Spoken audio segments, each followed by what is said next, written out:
The First Book of Samuel. Chapter 1. Now there was a certain man of Ramathaim Zophim, of the hill country of Ephraim, and his name was Elkanah, the son of Jeroham, the son of Elihu, the son of Tohu, the son of Zuph, an Ephraimite. He had 2 wives. The name of one was Hannah, and the name of the other Peninnah. Peninnah had children, but Hannah had no children. This man went up out of his city from year to year to worship, and to sacrifice to the Lord of armies in Shiloh. The 2 sons of Eli, Hophni and Phinehas, priests to the Lord, were there. When the day came that Elkanah sacrificed, he gave portions to Peninnah his wife, and to all her sons and her daughters. But he gave a double portion to Hannah, for he loved Hannah, but the Lord had shut up her womb. Her rival provoked her severely, to irritate her, because the Lord had shut up her womb. So year by year, when she went up to the Lord's house, her rival provoked her. Therefore she wept, and didn't eat. Elkanah her husband said to her, "Hannah, why do you weep? Why don't you eat? Why is your heart grieved? Am I not better to you than 10 sons?"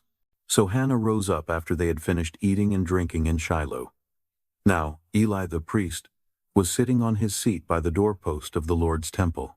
She was in bitterness of soul, and prayed to the Lord, weeping bitterly. She vowed a vow and said, "Lord of armies, if you will indeed look at the affliction of your servant and remember me, and not forget your servant, but will give to your servant a boy, then I will give him to the Lord all the days of his life, and no razor shall come on his head." As she continued praying before the Lord, Eli saw her mouth. Now Hannah spoke in her heart. Only her lips moved, but her voice was not heard. Therefore Eli thought she was drunk. Eli said to her, "How long will you be drunk? Get rid of your wine." Hannah answered, "No, my lord. I am a woman of a sorrowful spirit. I have not been drinking wine or strong drink, but I poured out my soul before the Lord. Don't consider your servant a wicked woman, for I have been speaking out of the abundance of my complaint and my provocation." Then Eli answered, "Go in peace, and may the God of Israel grant your petition that you have asked of him." She said, "Let your servant find favor in your sight."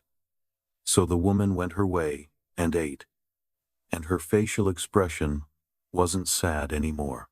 They rose up in the morning early and worshipped the Lord, then returned and came to their house to Ramah. Then Elkanah knew Hannah his wife, and the Lord remembered her. When the time had come, Hannah conceived and bore a son, and she named him Samuel, saying, "Because I have asked him of the Lord."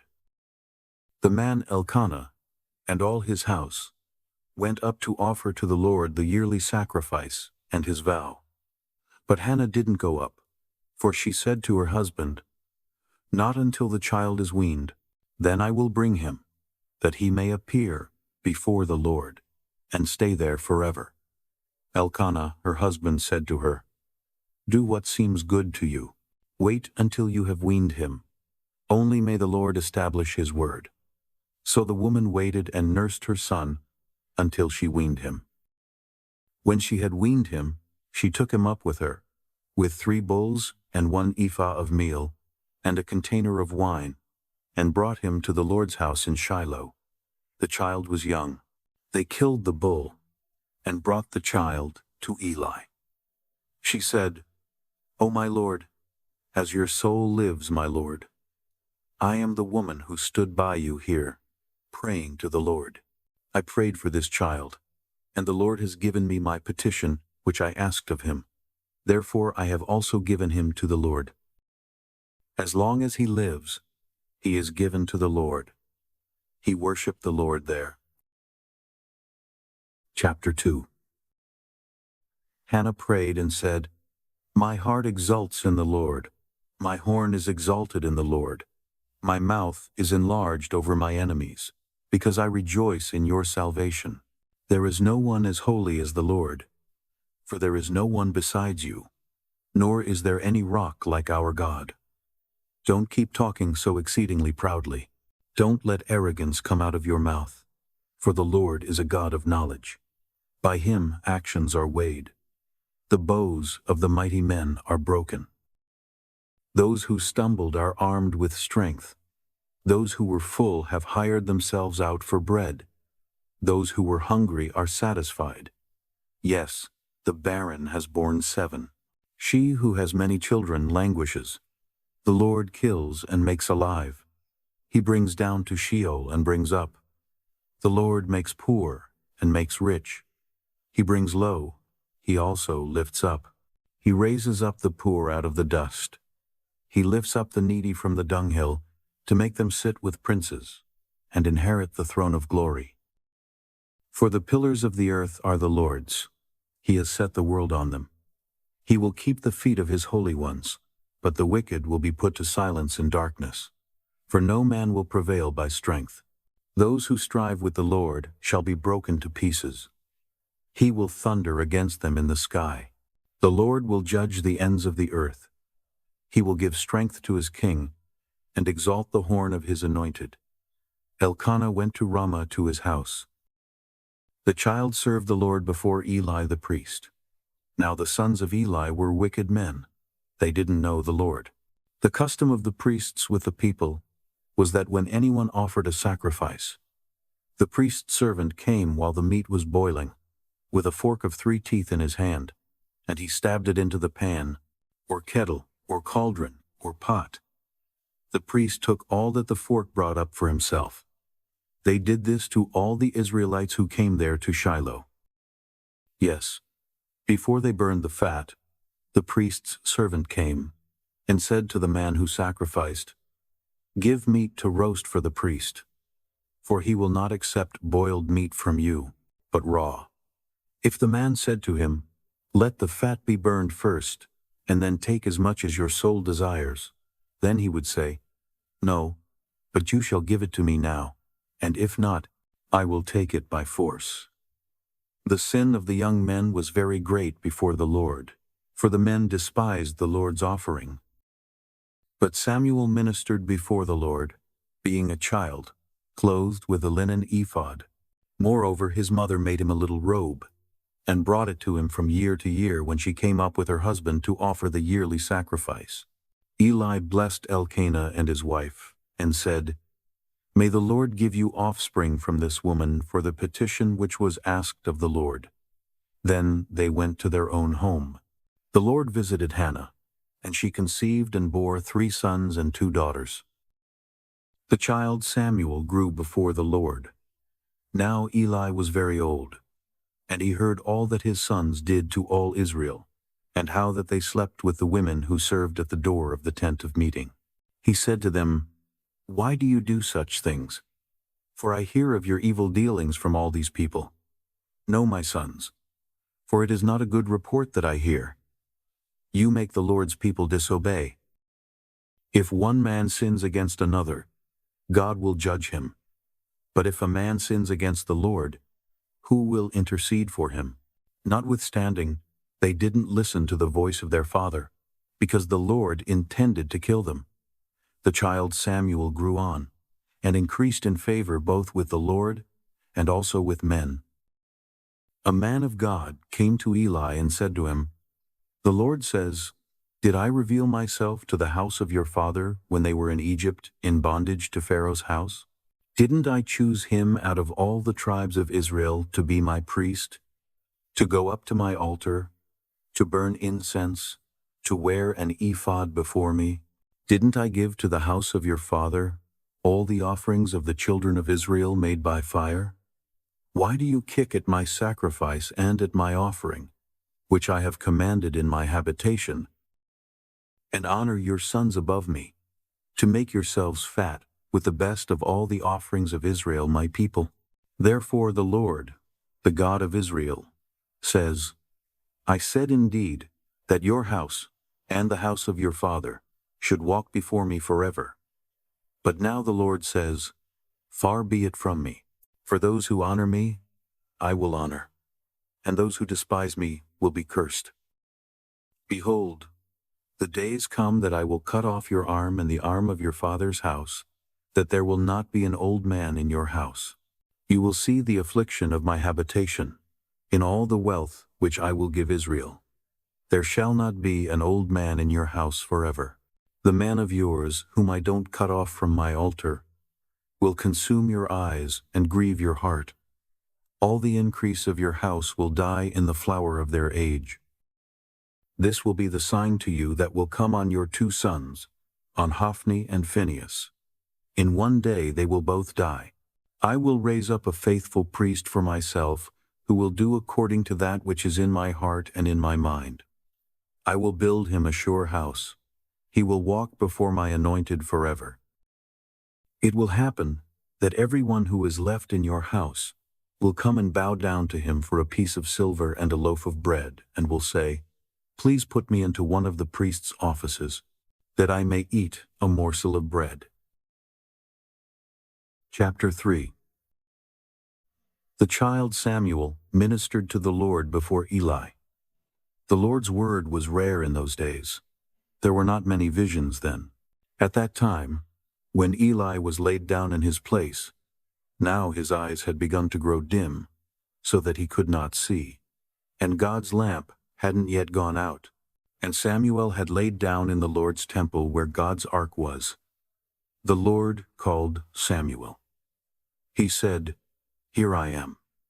He ran to Eli and said, Here I am, for you called me. He said, I didn't call. Lie down again. He went and lay down.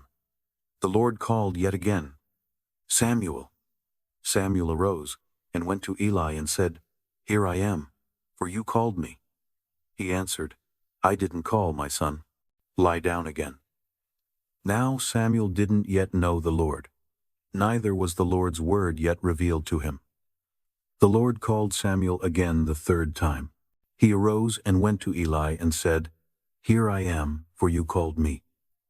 Eli perceived that the Lord had called the child. Therefore Eli said to Samuel, Go, lie down. It shall be, if he calls you, that you shall say, Speak, Lord, for your servant hears. So Samuel went and lay down in his place.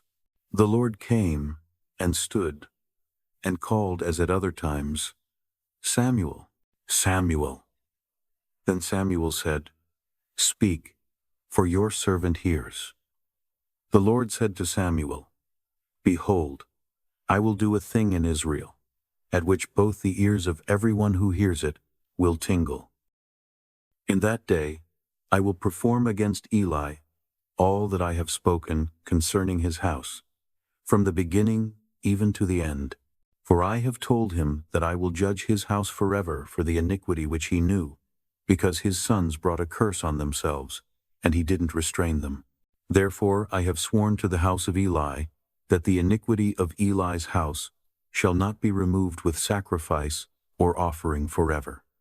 Samuel lay until the morning, and opened the doors of the Lord's house. Samuel was afraid to show Eli the vision. Then Eli called Samuel and said, Samuel, my son. He said, Here I am. He said, What is the thing that he has spoken to you? Please don't hide it from me. God do so to you, and more also if you hide anything from me of all the things that he spoke to you. Samuel told him every bit, and hid nothing from him. He said, It is the Lord. Let him do what seems good to him. Samuel grew, and the Lord was with him, and let none of his words fall to the ground. All Israel from Dan even to Beersheba knew that Samuel was established to be a prophet of the Lord. The Lord appeared again in Shiloh, for the Lord revealed himself to Samuel in Shiloh by the Lord's word. Chapter 4. The word of Samuel came to all Israel. Now Israel went out against the Philistines to battle, and encamped beside Ebenezer. And the Philistines encamped in Aphek. The Philistines put themselves in array against Israel. When they joined battle, Israel was defeated by the Philistines, who killed about 4,000 men of the army in the field. When the people had come into the camp, the elders of Israel said, "Why has the Lord defeated us today before the Philistines? Let's get the ark of the Lord's covenant out of Shiloh, and bring it to us, that it may come among us and save us out of the hand of our enemies." So the people sent to Shiloh, and they brought from there the ark of the covenant of the Lord of armies, who sits above the cherubim, and the two sons of Eli, Hophni, and Phinehas, were there with the ark of the covenant of God. When the ark of the Lord's covenant came into the camp, all Israel shouted with a great shout, so that the earth resounded. When the Philistines heard the noise of the shout, they said, "What does the noise of this great shout in the camp of the Hebrews mean?" They understood that the Lord's ark had come into the camp. The Philistines were afraid, for they said, "God has come into the camp." They said, "Woe to us, for there has not been such a thing before. Woe to us! Who shall deliver us out of the hand of these mighty gods? These are the gods that struck the Egyptians with all kinds of plagues in the wilderness. Be strong and behave like men, O you Philistines, that you not be servants to the Hebrews, as they have been to you. Strengthen yourselves like men, and fight." The Philistines fought, and Israel was defeated, and each man fled to his tent. There was a very great slaughter, for 30,000 footmen of Israel fell. God's ark was taken, and the two sons of Eli, Hophni and Phinehas, were slain. A man of Benjamin ran out of the army, and came to Shiloh the same day, with his clothes torn and with dirt on his head. When he came, behold, Eli was sitting on his seat by the road watching, for his heart trembled for God's ark. When the man came into the city and told about it, all the city cried out. When Eli heard the noise of the crying, he said, "What does the noise of this tumult mean?" The man hurried, and came, and told Eli. Now Eli was 98 years old. His eyes were set, so that he could not see. The man said to Eli, "I am he who came out of the army, and I fled today out of the army." He said, "How did the matter go, my son?" He who brought the news answered, "Israel has fled before the Philistines, and there has been also a great slaughter among the people. Your two sons also, Hophni and Phinehas, are dead, and God's ark has been captured." When he made mention of God's ark, Eli fell from off his seat backward by the side of the gate, and his neck broke, and he died, for he was an old man and heavy. He had judged Israel 40 years.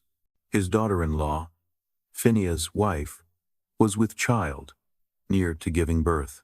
When she heard the news that God's ark was taken, and that her father-in-law and her husband were dead, she bowed herself and gave birth, for her pains came on her.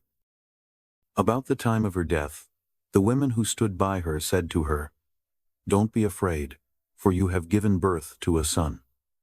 But she didn't answer, neither did she regard it. She named the child Ichabod, saying, "The glory has departed from Israel, because God's ark was taken, and because of her father-in-law and her husband." She said, "The glory has departed from Israel, for God's ark has been taken." Chapter 5. Now the Philistines had taken God's ark, and they brought it from Ebenezer to Ashdod. The Philistines took God's ark, and brought it into the house of Dagon, and set it by Dagon. When the people of Ashdod arose early on the next day, behold, Dagon had fallen on his face to the ground before the Lord's ark. They took Dagon, and set him in his place again. When they arose early on the following morning, behold, Dagon had fallen on his face to the ground before the Lord's ark, and the head of Dagon and both the palms of his hands were cut off on the threshold. Only Dagon's torso was intact. Therefore neither the priests of Dagon nor any who come into Dagon's house step on the threshold of Dagon in Ashdod to this day. But the Lord's hand was heavy on the people of Ashdod, and he destroyed them and struck them with tumors, even Ashdod and its borders. When the men of Ashdod saw that it was so, they said, "The ark of the God of Israel shall not stay with us, for his hand is severe on us, and on Dagon our God." They sent therefore, and gathered together all the lords of the Philistines, and said, "What shall we do with the ark of the God of Israel?" They answered, "Let the ark of the God of Israel be carried over to Gath." They carried the ark of the God of Israel there. It was so, that after they had carried it there, the Lord's hand was against the city with a very great confusion. And he struck the men of the city, both small and great, so that tumors broke out on them. So they sent God's ark to Ekron. As God's ark came to Ekron, the Ekronites cried out, saying, "They have brought the ark of the God of Israel here to us, to kill us and our people." They sent therefore and gathered together all the lords of the Philistines, and they said, "Send the ark of the God of Israel away, and let it go again to its own place, that it not kill us and our people." For there was a deadly panic throughout all the city. The hand of God was very heavy there. The men who didn't die were struck with the tumors, and the cry of the city went up to heaven. Chapter 6. The Lord's ark was in the country of the Philistines 7 months. The Philistines called for the priests and the diviners, saying, "What shall we do with the Lord's ark? Show us how we should send it to its place." They said, "If you send away the ark of the God of Israel, don't send it empty, but by all means return a trespass offering to him. Then you will be healed, and it will be known to you why his hand is not removed from you." Then they said, "What should the trespass offering be, which we shall return to him?" They said, 5 golden tumors and 5 golden mice, for the number of the lords of the Philistines. For one plague was on you all, and on your lords. Therefore, you shall make images of your tumors, and images of your mice that mar the land, and you shall give glory to the God of Israel.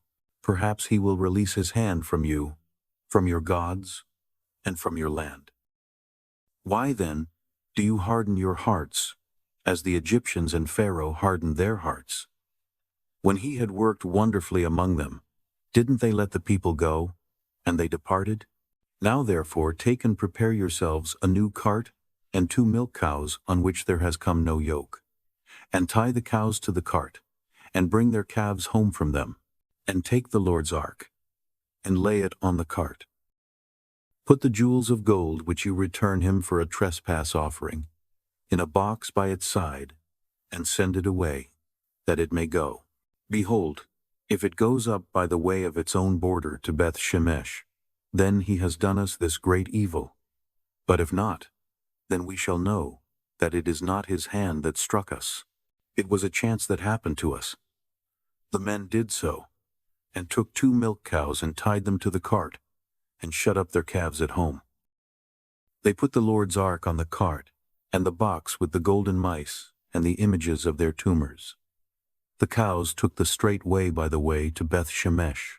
They went along the highway, lowing as they went, and didn't turn away to the right hand or to the left. And the lords of the Philistines went after them to the border of Beth Shemesh. The people of Beth Shemesh were reaping their wheat harvest in the valley, and they lifted up their eyes and saw the ark, and rejoiced to see it. The cart came into the field of Joshua of Beth Shemesh, and stood there where there was a great stone.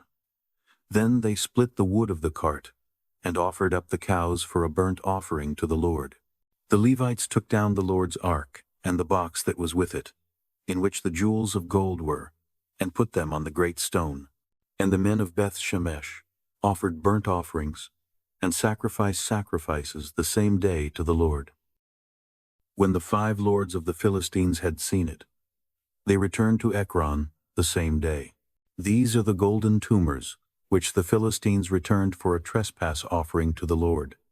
For Ashdod 1, for Gaza 1, for Ashkelon 1, for Gath 1, for Ekron 1, and the golden mice, according to the number of all the cities of the Philistines belonging to the 5 lords, both of fortified cities and of country villages, even to the great stone on which they set down the Lord's ark.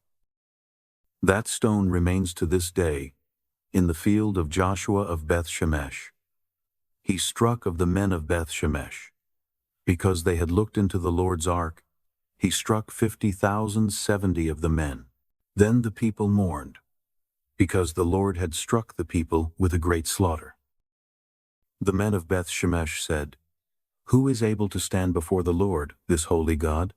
To whom shall he go up from us?"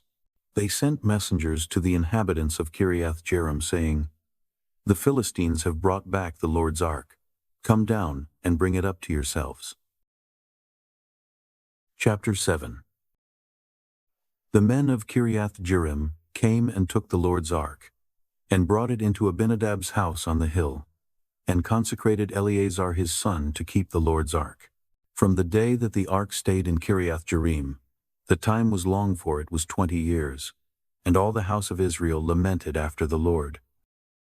Samuel spoke to all the house of Israel, saying, "If you are returning to the Lord with all your heart, then put away the foreign gods and the Ashtaroth from among you, and direct your hearts to the Lord, and serve him only. And he will deliver you out of the hand of the Philistines." Then the children of Israel removed the Baals and the Ashtaroth, and served the Lord only. Samuel said, "Gather all Israel to Mizpah, and I will pray to the Lord for you." They gathered together to Mizpah, and drew water, and poured it out before the Lord, and fasted on that day, and said there, "We have sinned against the Lord." Samuel judged the children of Israel in Mizpah. When the Philistines heard that the children of Israel were gathered together at Mizpah, the lords of the Philistines went up against Israel. When the children of Israel heard it, they were afraid of the Philistines. The children of Israel said to Samuel, "Don't stop crying to the Lord our God for us, that he will save us out of the hand of the Philistines." Samuel took a suckling lamb, and offered it for a whole burnt offering to the Lord. Samuel cried to the Lord for Israel, and the Lord answered him. As Samuel was offering up the burnt offering, the Philistines came near to battle against Israel. But the Lord thundered with a great thunder on that day on the Philistines, and confused them, and they were struck down before Israel. The men of Israel went out of Mizpah, and pursued the Philistines, and struck them until they came under Beth-kar. Then Samuel took a stone, and set it between Mizpah and Shen, and called its name Ebenezer, saying, "The Lord helped us until now." So the Philistines were subdued, and they stopped coming within the border of Israel. The Lord's hand was against the Philistines all the days of Samuel. The cities which the Philistines had taken from Israel were restored to Israel, from Ekron even to Gath, and Israel recovered its border out of the hand of the Philistines. There was peace between Israel and the Amorites. Samuel judged Israel all the days of his life. He went from year to year in a circuit to Bethel, Gilgal, and Mizpah, and he judged Israel in all those places. His return was to Ramah, for his house was there, and he judged Israel there, and he built an altar to the Lord there. Chapter 8. When Samuel was old, he made his sons judges over Israel. Now the name of his firstborn was Joel, and the name of his second, Abijah. They were judges in Beersheba. His sons didn't walk in his ways, but turned away after dishonest gain, took bribes, and perverted justice. Then all the elders of Israel gathered themselves together, and came to Samuel to Ramah. They said to him, "Behold, you are old, and your sons don't walk in your ways. Now make us a king to judge us, like all the nations." But the thing displeased Samuel when they said, "Give us a king to judge us." Samuel prayed to the Lord. The Lord said to Samuel, "Listen to the voice of the people in all that they tell you, for they have not rejected you, but they have rejected me as the king over them. according to all the works which they have done since the day that I brought them up out of Egypt, even to this day, in that they have forsaken me and served other gods, so they also do to you. Now therefore, listen to their voice. However, you shall protest solemnly to them, and shall show them the way of the king who will reign over them. Samuel told all the Lord's words to the people who asked him for a king. He said, "This will be the way of the king who shall reign over you. He will take your sons, and appoint them as his servants, for his chariots and to be his horsemen, and they will run before his chariots. He will appoint them to him for captains of thousands and captains of 50s, and he will assign some to plow his ground and to reap his harvest, and to make his instruments of war and the instruments of his chariots. He will take your daughters to be perfumers, to be cooks, and to be bakers. He will take your fields, your vineyards, and your olive groves, even your best, and give them to his servants. He will take 1/10 of your seed and of your vineyards, and give it to his officers and to his servants. He will take your male servants, your female servants, your best young men, and your donkeys, and assign them to his own work. He will take 1/10 of your flocks, and you will be his servants. You will cry out in that day because of your king whom you will have chosen for yourselves, and the Lord will not answer you in that day." But the people refused to listen to the voice of Samuel, and they said, "No, but we will have a king over us, that we also may be like all the nations, and that our king may judge us, and go out before us, and fight our battles." Samuel heard all the words of the people, and he rehearsed them in the ears of the Lord. The Lord said to Samuel, "Listen to their voice, and make them a king." Samuel said to the men of Israel, "Everyone go to your own city." Chapter 9. Now there was a man of Benjamin, whose name was Kish the son of Abiel, the son of Zeror, the son of Bechorath, the son of Aphiah, the son of a Benjamite, a mighty man of valor. He had a son whose name was Saul, an impressive young man. And there was not among the children of Israel a more handsome person than he. From his shoulders and upward he was taller than any of the people. The donkeys of Kish, Saul's father, were lost. Kish said to Saul his son, "Now take one of the servants with you, and arise, go look for the donkeys." He passed through the hill country of Ephraim, and passed through the land of Shalishah, but they didn't find them. Then they passed through the land of Shalim, and they weren't there. Then he passed through the land of the Benjamites, but they didn't find them. When they had come to the land of Zuph, Saul said to his servant who was with him, "Come, let's return, lest my father stop caring about the donkeys and be anxious for us." The servant said to him, "Behold now, there is a man of God in this city, and he is a man who is held in honor. All that he says surely happens. Now let's go there. Perhaps he can tell us which way to go." Then Saul said to his servant, "But behold, if we go, what should we bring the man?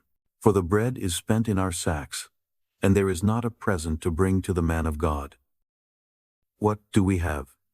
The servant answered Saul again, and said, "Behold, I have in my hand the 4th part of a shekel of silver. I will give that to the man of God, to tell us our way." In earlier times in Israel, when a man went to inquire of God, he said, "Come, let's go to the seer." For he who is now called a prophet was before called a seer. Then Saul said to his servant, "Well said, come, let's go." So they went to the city where the man of God was. As they went up the ascent to the city, they found young maidens going out to draw water, and said to them, "Is the seer here?" They answered them and said, "He is. Behold, he is before you. Hurry now, for he has come today into the city, for the people have a sacrifice today in the high place. As soon as you have come into the city, you will immediately find him before he goes up to the high place to eat. For the people will not eat until he comes, because he blesses the sacrifice. Afterwards, those who are invited eat. Now therefore go up, for at this time you will find him." They went up to the city. As they came within the city, behold, Samuel came out toward them to go up to the high place. Now the Lord had revealed to Samuel a day before Saul came, saying, "Tomorrow about this time I will send you a man out of the land of Benjamin, and you shall anoint him to be prince over my people Israel. He will save my people out of the hand of the Philistines, for I have looked upon my people, because their cry has come to me." When Samuel saw Saul, the Lord said to him, "Behold, the man of whom I spoke to you, he will have authority over my people." Then Saul approached Samuel in the gateway and said, "Please tell me where the seer's house is." Samuel answered Saul and said, "I am the seer. Go up before me to the high place, for you are to eat with me today. In the morning I will let you go, and will tell you all that is in your heart. As for your donkeys who were lost 3 days ago, don't set your mind on them, for they have been found. For whom does all Israel desire? Is it not you and all your father's house?" Saul answered, "Am I not a Benjamite, of the smallest of the tribes of Israel, and my family the least of all the families of the tribe of Benjamin? Why then do you speak to me like this?" Samuel took Saul and his servant, and brought them into the guest room, and made them sit in the best place among those who were invited, who were about 30 persons. Samuel said to the cook, "Bring the portion which I gave you, of which I said to you, set it aside." The cook took up the thigh, and that which was on it, and set it before Saul. Samuel said, "Behold, that which has been reserved. Set it before yourself, and eat, because it has been kept for you for the appointed time, for I said, I have invited the people." So Saul ate with Samuel that day. When they had come down from the high place into the city, he talked with Saul on the housetop. They arose early, and about daybreak Samuel called to Saul on the housetop, saying, "Get up, that I may send you away." Saul arose, and they both went outside, he and Samuel together. As they were going down at the end of the city, Samuel said to Saul, "Tell the servant to go on ahead of us." He went ahead. Then Samuel said, "But stand still first, that I may cause you to hear God's message." Chapter 10. Then Samuel took the vial of oil and poured it on his head, then kissed him and said, "Hasn't the Lord anointed you to be prince over his inheritance? When you have departed from me today, then you will find 2 men by Rachel's tomb, on the border of Benjamin at Zelzah. They will tell you, 'The donkeys which you went to look for have been found.' And behold, your father has stopped caring about the donkeys, and is anxious for you, saying, 'What shall I do for my son?' Then you will go on forward from there, and you will come to the oak of Tabor. 3 men will meet you there, going up to God to Bethel, one carrying 3 young goats, and another carrying 3 loaves of bread, and another carrying a container of wine.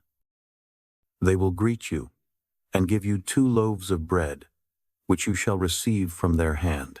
After that, you will come to the hill of God, where the garrison of the Philistines is.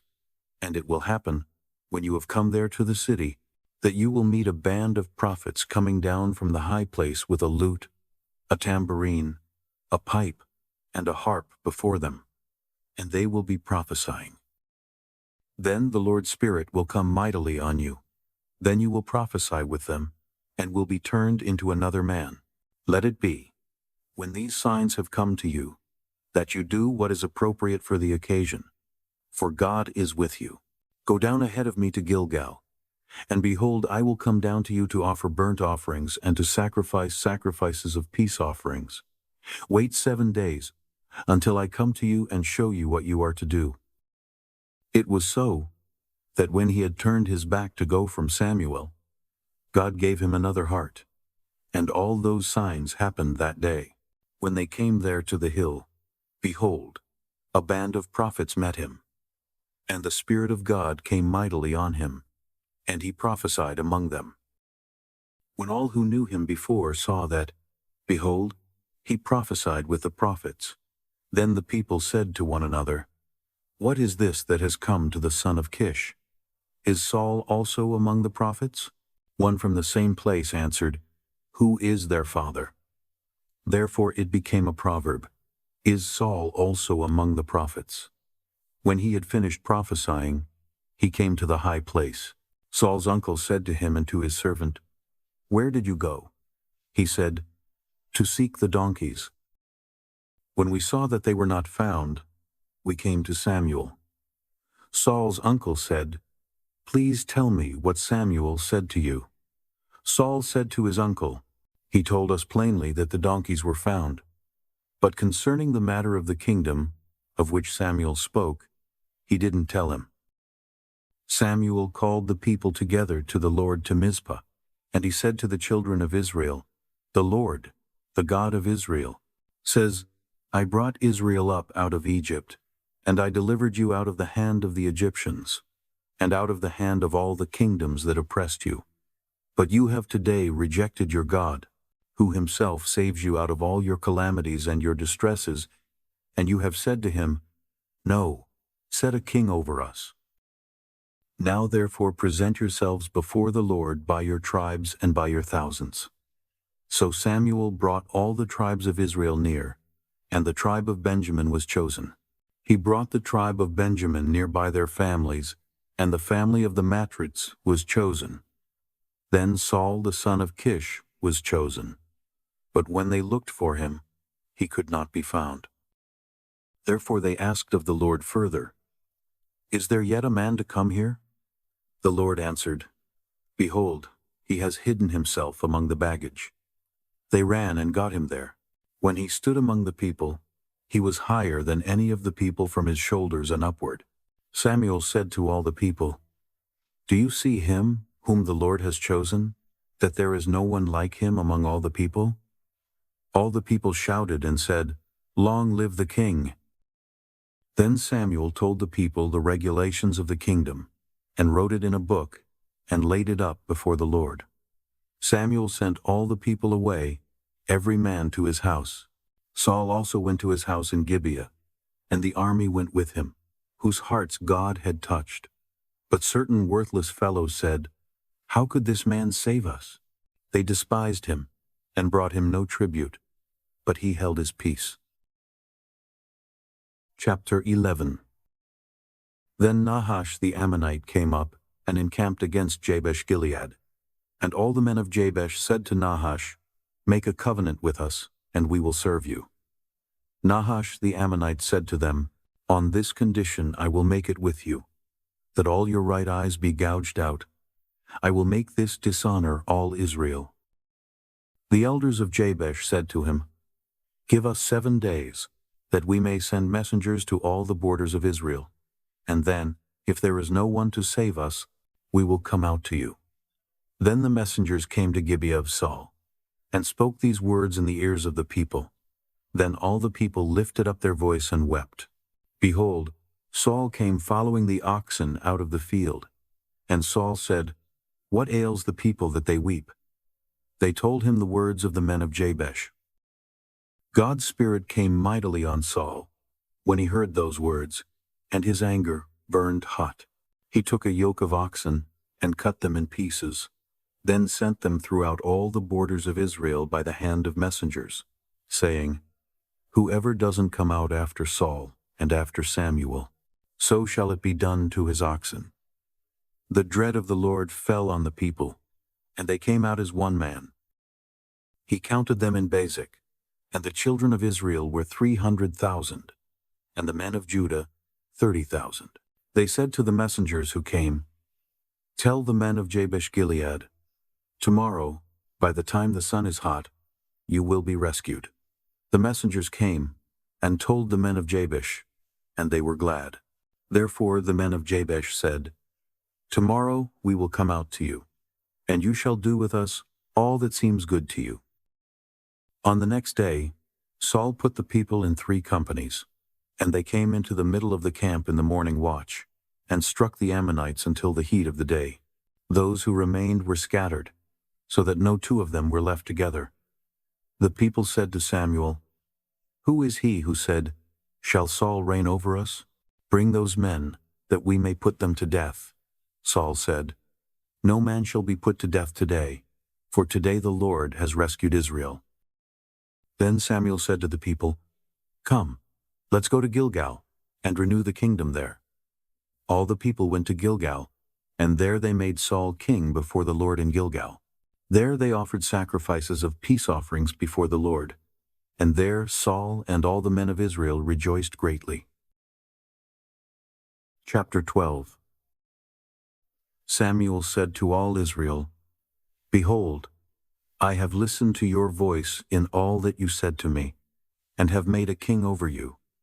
Now, behold, the king walks before you. I am old and gray-headed.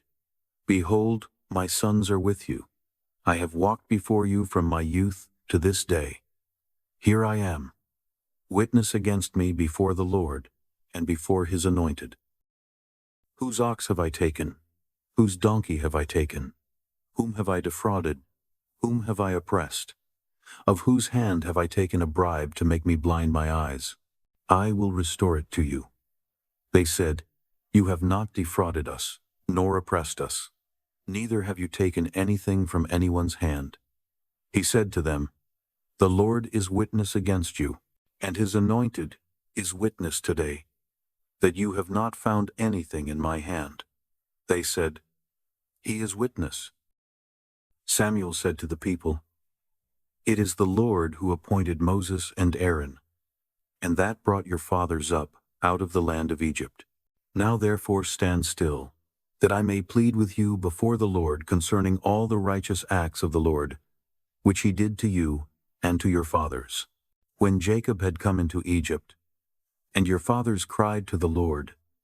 Then the Lord sent Moses and Aaron, who brought your fathers out of Egypt, and made them to dwell in this place. But they forgot the Lord their God, and he sold them into the hand of Sisera, captain of the army of Hazor, and into the hand of the Philistines, and into the hand of the king of Moab, and they fought against them. They cried to the Lord, and said, "We have sinned, because we have forsaken the Lord, and have served the Baals and the Ashtaroth. But now deliver us out of the hand of our enemies, and we will serve you." The Lord sent Jerubbaal, Bedan, Jephthah, and Samuel, and delivered you out of the hand of your enemies on every side, and you lived in safety. When you saw that Nahash, the king of the children of Ammon, came against you, you said to me, "No, but a king shall reign over us, when the Lord your God was your king. Now therefore, see the king whom you have chosen, and whom you have asked for. Behold, the Lord has set a king over you. If you will fear the Lord, and serve him, and listen to his voice, and not rebel against the commandment of the Lord, then both you and also the king who reigns over you are followers of the Lord your God.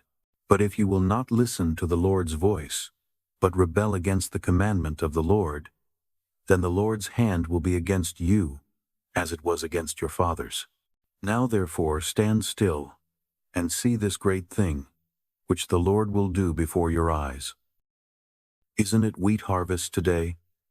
I will call to the Lord, that he may send thunder and rain, and you will know and see that your wickedness is great, which you have done in the Lord's sight, in asking for a king."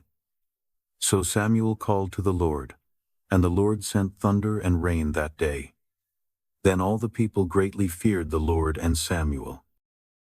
All the people said to Samuel, "Pray for your servants to the Lord your God, that we not die, for we have added to all our sins this evil, to ask for a king." Samuel said to the people, "Don't be afraid. You have indeed done all this evil. Yet don't turn away from following the Lord, but serve the Lord with all your heart. Don't turn away to go after vain things which can't profit or deliver, for they are vain. For the Lord will not forsake his people for his great name's sake, because it has pleased the Lord to make you a people for himself. Moreover, as for me, far be it from me that I should sin against the Lord in ceasing to pray for you. But I will instruct you in the good and the right way. Only fear the Lord, and serve him in truth with all your heart. For consider what great things he has done for you. But if you keep doing evil, you will be consumed, both you and your king. Chapter 13. Saul was 30 years old when he became king, and he reigned over Israel 42 years. Saul chose for himself 3,000 men of Israel, of which 2,000 were with Saul in Michmash and in the Mount of Bethel, and 1,000 were with Jonathan in Gibeah of Benjamin.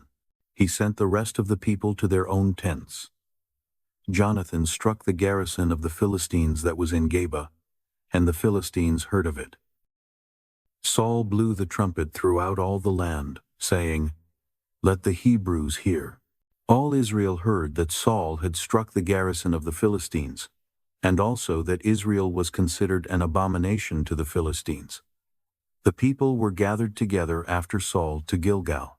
The Philistines assembled themselves together to fight with Israel, 30,000 chariots, 6,000 horsemen, and people as the sand which is on the seashore in multitude. They came up and encamped in Michmash, eastward of Beth-aven. When the men of Israel saw that they were in trouble, for the people were distressed, then the people hid themselves in caves, in thickets, in rocks, in tombs, and in pits. Now some of the Hebrews had gone over the Jordan to the land of Gad and Gilead. But as for Saul, he was yet in Gilgal, and all the people followed him trembling. He stayed 7 days, according to the time set by Samuel. But Samuel didn't come to Gilgal, and the people were scattering from him. Saul said, "Bring the burnt offering to me here, and the peace offerings." He offered the burnt offering. It came to pass that as soon as he had finished offering the burnt offering, behold, Samuel came, and Saul went out to meet him, that he might greet him. Samuel said, "What have you done?" Saul said, "Because I saw that the people were scattered from me, and that you didn't come within the days appointed, and that the Philistines assembled themselves together at Michmash.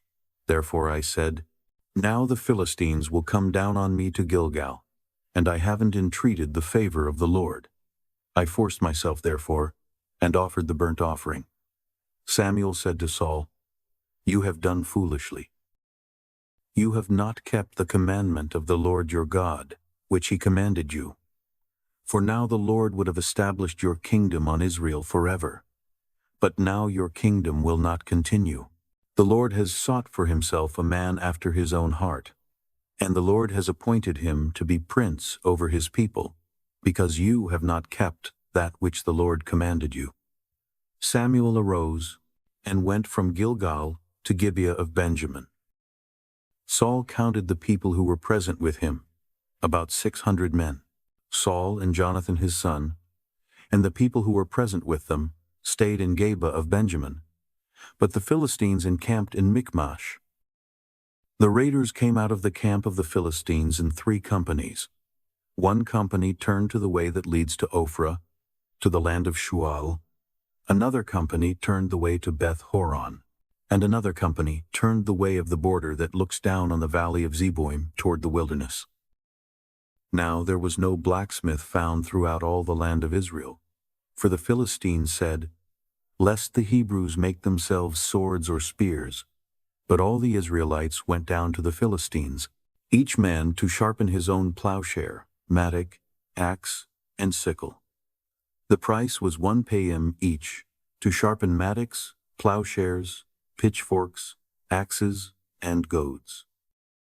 So it came to pass in the day of battle, that neither sword nor spear was found in the hand of any of the people who were with Saul and Jonathan. But Saul and Jonathan his son had them. The garrison of the Philistines went out to the pass of Michmash. Chapter 14. Now it happened on a day that Jonathan, the son of Saul, said to the young man who bore his armor, "Come, let's go over to the Philistines' garrison that is on the other side." But he didn't tell his father.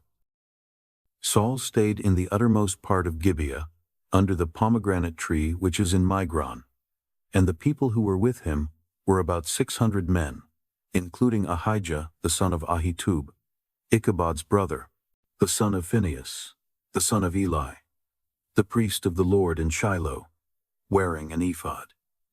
The people didn't know that Jonathan was gone.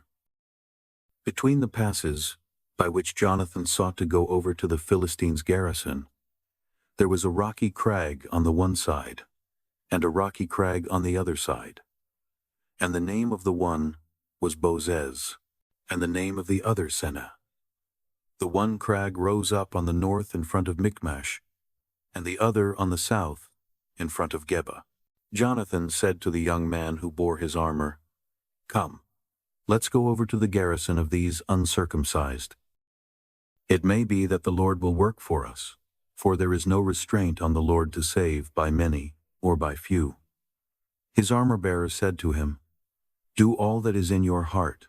Go, and behold, I am with you according to your heart." Then Jonathan said, "Behold, we will pass over to the men, and we will reveal ourselves to them. If they say this to us, 'Wait until we come to you,' then we will stand still in our place, and will not go up to them. But if they say this, 'Come up to us,' then we will go up, for the Lord has delivered them into our hand. This shall be the sign to us." Both of them revealed themselves to the garrison of the Philistines. And the Philistines said, "Behold, the Hebrews are coming out of the holes where they had hidden themselves." The men of the garrison answered Jonathan and his armor-bearer, and said, "Come up to us, and we will show you something." Jonathan said to his armor-bearer, "Come up after me, for the Lord has delivered them into the hand of Israel."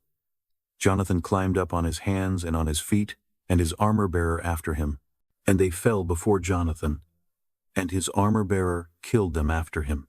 That first slaughter, which Jonathan and his armor-bearer made, was about 20 men, within, as it were, half a furrow's length in an acre of land. There was a trembling in the camp, in the field, and among all the people. The garrison and the raiders also trembled, and the earth quaked, so there was an exceedingly great trembling. The watchmen of Saul in Gibeah of Benjamin looked, and behold, the multitude melted away and scattered. Then Saul said to the people who were with him, "Count now, and see who is missing from us." When they had counted, behold, Jonathan and his armor-bearer were not there. Saul said to Ahijah, "Bring God's ark here." For God's ark was with the children of Israel at that time. While Saul talked to the priest, the tumult that was in the camp of the Philistines went on and increased. And Saul said to the priest, "Withdraw your hand." Saul and all the people who were with him were gathered together, and came to the battle. And behold, they were all striking each other with their swords in very great confusion. Now the Hebrews who were with the Philistines before, and who went up with them into the camp from all around, even they also turned to be with the Israelites, who were with Saul and Jonathan. Likewise, all the men of Israel, who had hidden themselves in the hill country of Ephraim, when they heard that the Philistines fled, even they also followed hard after them in the battle. So the Lord saved Israel that day, and the battle passed over by Beth-aven.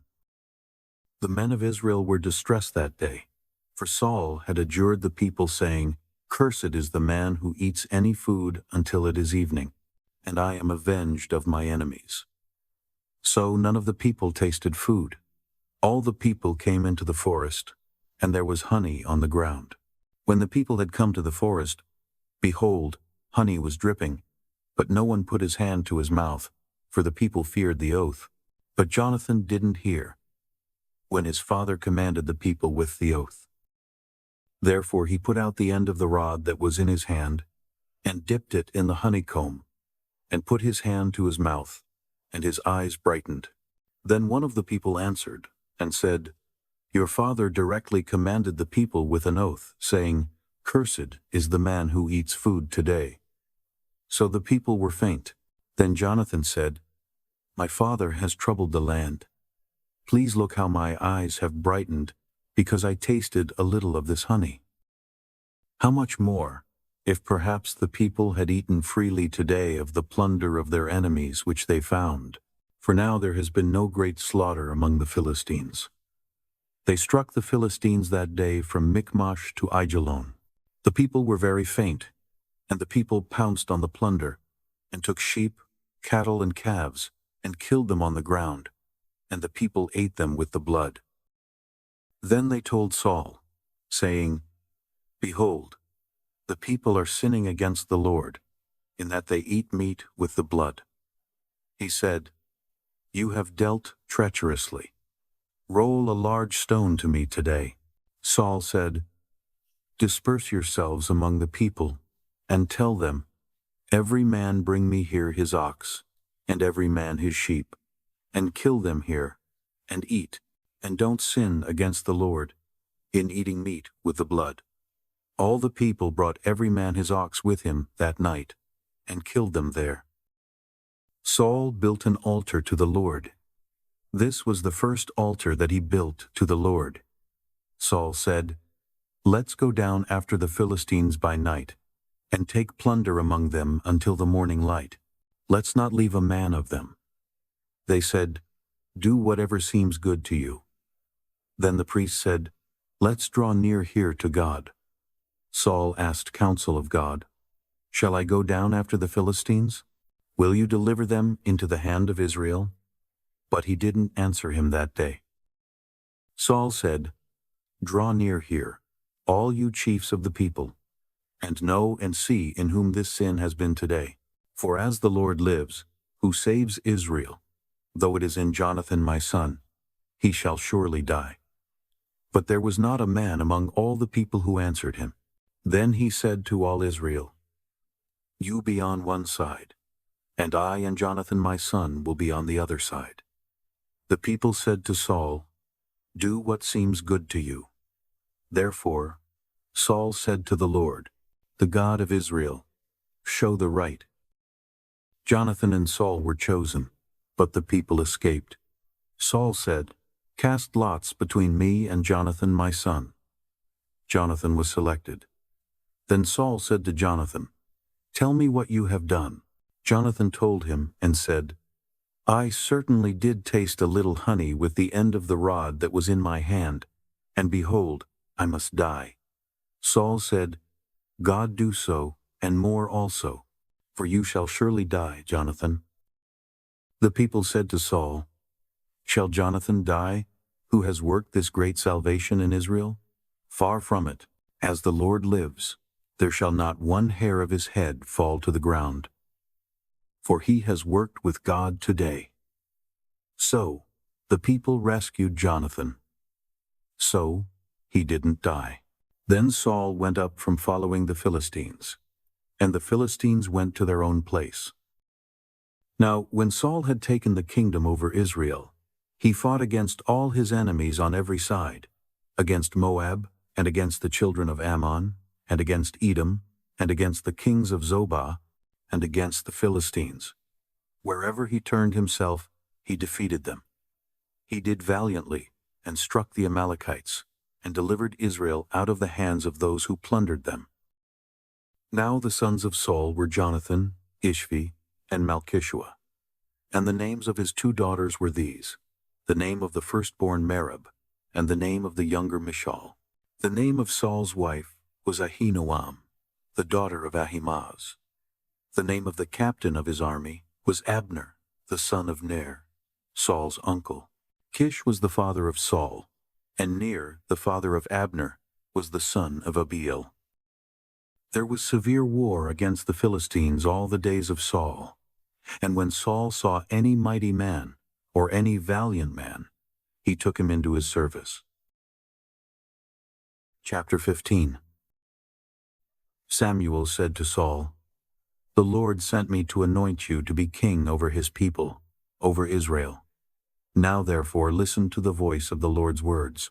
The Lord of armies says, I remember what Amalek did to Israel, how he set himself against him on the way when he came up out of Egypt. Now go and strike Amalek, and utterly destroy all that they have, and don't spare them, but kill both man and woman, infant and nursing baby, ox and sheep, camel and donkey." Saul summoned the people, and counted them in Telaim, 200,000 footmen and 10,000 men of Judah. Saul came to the city of Amalek, and set an ambush in the valley. Saul said to the Kenites, "Go, depart, go down from among the Amalekites, lest I destroy you with them, for you showed kindness to all the children of Israel when they came up out of Egypt." So the Kenites departed from among the Amalekites. Saul struck the Amalekites from Havilah, as you go to Shur, which is before Egypt. He took Agag, the king of the Amalekites, alive, and utterly destroyed all the people with the edge of the sword. But Saul and the people spared Agag and the best of the sheep, of the cattle, of the fat calves, of the lambs, and all that was good, and were not willing to utterly destroy them, but everything that was vile and refuse, that they destroyed utterly. Then the Lord's word came to Samuel, saying, "It grieves me that I have set up Saul to be king, for he has turned back from following me, and has not performed my commandments." Samuel was angry, and he cried to the Lord all night. Samuel rose early to meet Saul in the morning, and Samuel was told, saying, "Saul came to Carmel, and behold, he set up a monument for himself, turned, passed on, and went down to Gilgal." Samuel came to Saul, and Saul said to him, "You are blessed by the Lord. I have performed the commandment of the Lord." Samuel said, "Then what does this bleating of the sheep in my ears, and the lowing of the cattle which I hear mean?" Saul said, "They have brought them from the Amalekites, for the people spared the best of the sheep and of the cattle, to sacrifice to the Lord your God. We have utterly destroyed the rest." Then Samuel said to Saul, "Stay, and I will tell you what the Lord said to me last night." He said to him, "Say on." Samuel said, "Though you were little in your own sight, weren't you made the head of the tribes of Israel? The Lord anointed you king over Israel, and the Lord sent you on a journey, and said, 'Go, and utterly destroy the sinners the Amalekites, and fight against them until they are consumed.' Why then didn't you obey the Lord's voice, but took the plunder, and did that which was evil in the Lord's sight?" Saul said to Samuel, "But I have obeyed the Lord's voice, and have gone the way which the Lord sent me, and have brought Agag the king of Amalek, and have utterly destroyed the Amalekites. But the people took of the plunder, sheep and cattle, the best of the devoted things, to sacrifice to the Lord your God in Gilgal." Samuel said, "Has the Lord as great delight in burnt offerings and sacrifices as in obeying the Lord's voice? Behold, to obey is better than sacrifice, and to listen than the fat of rams. For rebellion is as the sin of witchcraft, and stubbornness is as idolatry and teraphim. Because you have rejected the Lord's word, he has also rejected you from being king." Saul said to Samuel, "I have sinned, for I have transgressed the commandment of the Lord and your words, because I feared the people and obeyed their voice. Now therefore, please pardon my sin, and turn again with me, that I may worship the Lord." Samuel said to Saul, "I will not return with you, for you have rejected the Lord's word, and the Lord has rejected you from being king over Israel." As Samuel turned around to go away, Saul grabbed the skirt of his robe, and it tore. Samuel said to him, "The Lord has torn the kingdom of Israel from you today, and has given it to a neighbor of yours who is better than you. Also the strength of Israel will not lie nor repent, for he is not a man, that he should repent." Then he said, "I have sinned. Yet please honor me now before the elders of my people and before Israel, and come back with me, that I may worship the Lord your God." So Samuel went back with Saul, and Saul worshipped the Lord. Then Samuel said, "Bring Agag the king of the Amalekites here to me." Agag came to him cheerfully. Agag said, "Surely the bitterness of death is past." Samuel said, "As your sword has made women childless, so your mother will be childless among women." Then Samuel cut Agag in pieces before the Lord in Gilgal. Then Samuel went to Ramah, and Saul went up to his house to Gibeah of Saul. Samuel came no more to see Saul until the day of his death, but Samuel mourned for Saul. The Lord grieved that he had made Saul king over Israel. Chapter 16. The Lord said to Samuel, "How long will you mourn for Saul, since I have rejected him from being king over Israel? Fill your horn with oil, and go. I will send you to Jesse the Bethlehemite, for I have provided a king for myself among his sons." Samuel said, "How can I go? If Saul hears it, he will kill me." The Lord said, "Take a heifer with you, and say, 'I have come to sacrifice to the Lord.' Call Jesse to the sacrifice, and I will show you what you shall do. You shall anoint to me him whom I name to you." Samuel did that which the Lord spoke, and came to Bethlehem. The elders of the city came to meet him trembling, and said, "Do you come peaceably?" He said, "Peaceably. I have come to sacrifice to the Lord. Sanctify yourselves, and come with me to the sacrifice." He sanctified Jesse and his sons, and called them to the sacrifice. When they had come, he looked at Eliab, and said, "Surely the Lord's anointed is before him." But the Lord said to Samuel, "Don't look on his face, or on the height of his stature, because I have rejected him. For I don't see as man sees. For man looks at the outward appearance, but the Lord looks at the heart." Then Jesse called Abinadab, and made him pass before Samuel. He said, "The Lord has not chosen this one either."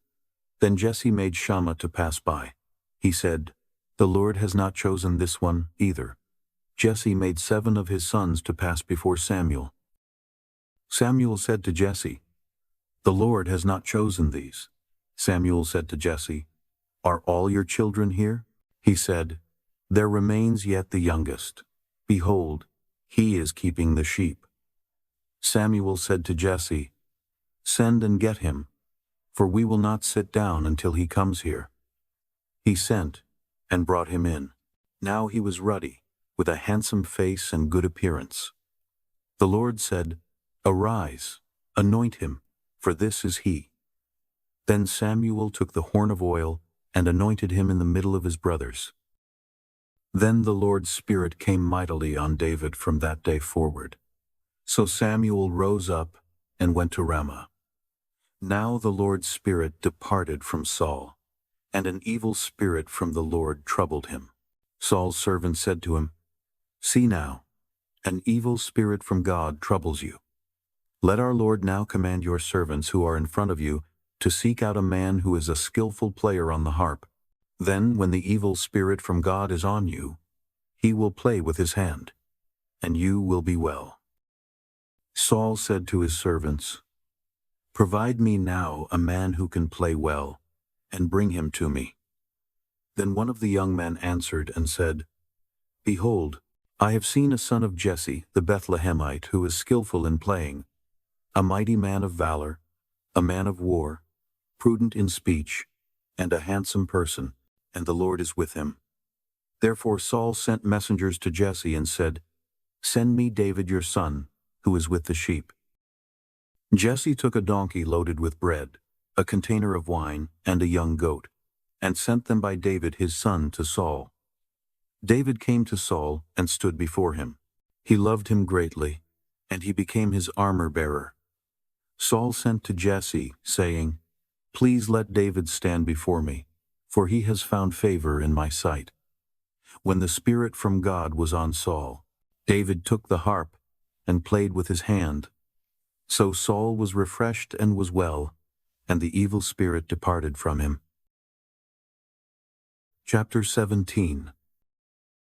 Now the Philistines gathered together their armies to battle, and they were gathered together at Soko, which belongs to Judah, and encamped between Soko and Azekah in Ephes-dammim. Saul and the men of Israel were gathered together, and encamped in the valley of Elah, and set the battle in array against the Philistines. The Philistines stood on the mountain on the one side, and Israel stood on the mountain on the other side, and there was a valley between them. A champion out of the camp of the Philistines named Goliath of Gath, whose height was 6 cubits and a span went out. He had a helmet of bronze on his head, and he wore a coat of mail, and the weight of the coat was 5,000 shekels of bronze. He had bronze shin armor on his legs, and a bronze javelin between his shoulders.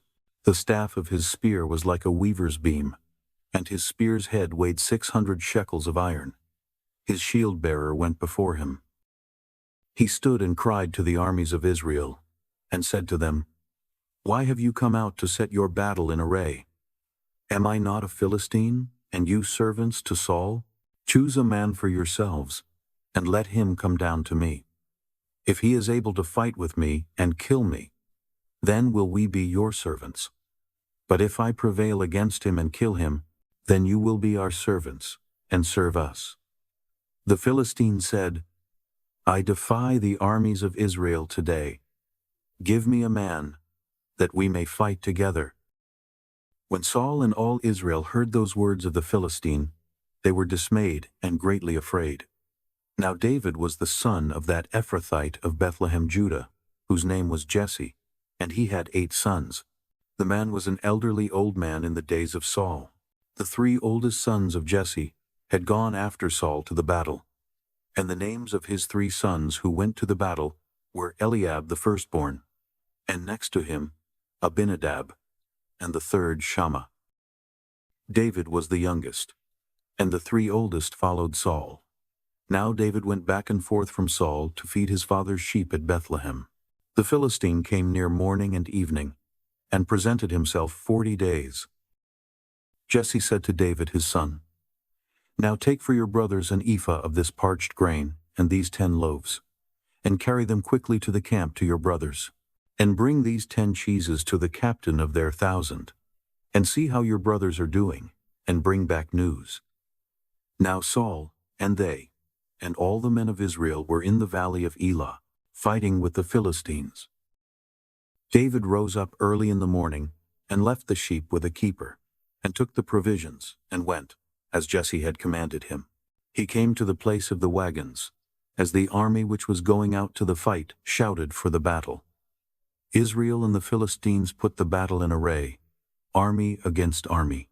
David left his baggage in the hand of the keeper of the baggage, and ran to the army, and came and greeted his brothers. As he talked with them, behold, the champion, the Philistine of Gath, Goliath by name, came up out of the ranks of the Philistines, and said the same words, and David heard them. All the men of Israel, when they saw the man, fled from him and were terrified. The men of Israel said, "Have you seen this man who has come up? He has surely come up to defy Israel. The king will give great riches to the man who kills him, and will give him his daughter, and will make his father's house tax-free in Israel." David spoke to the men who stood by him, saying, "What shall be done to the man who kills this Philistine, and takes away the reproach from Israel? For who is this uncircumcised Philistine, that he should defy the armies of the living God?" The people answered him in this way, saying, "So shall it be done to the man who kills him." Eliab, his oldest brother, heard when he spoke to the men, and Eliab's anger burned against David, and he said, "Why have you come down? With whom have you left those few sheep in the wilderness? I know your pride and the evil of your heart, for you have come down that you might see the battle." David said, "What have I now done? Is there not a cause?" He turned away from him toward another, and spoke like that again, and the people answered him again the same way. When the words were heard which David spoke, they rehearsed them before Saul, and he sent for him. David said to Saul, Let no man's heart fail because of him. Your servant will go and fight with this Philistine."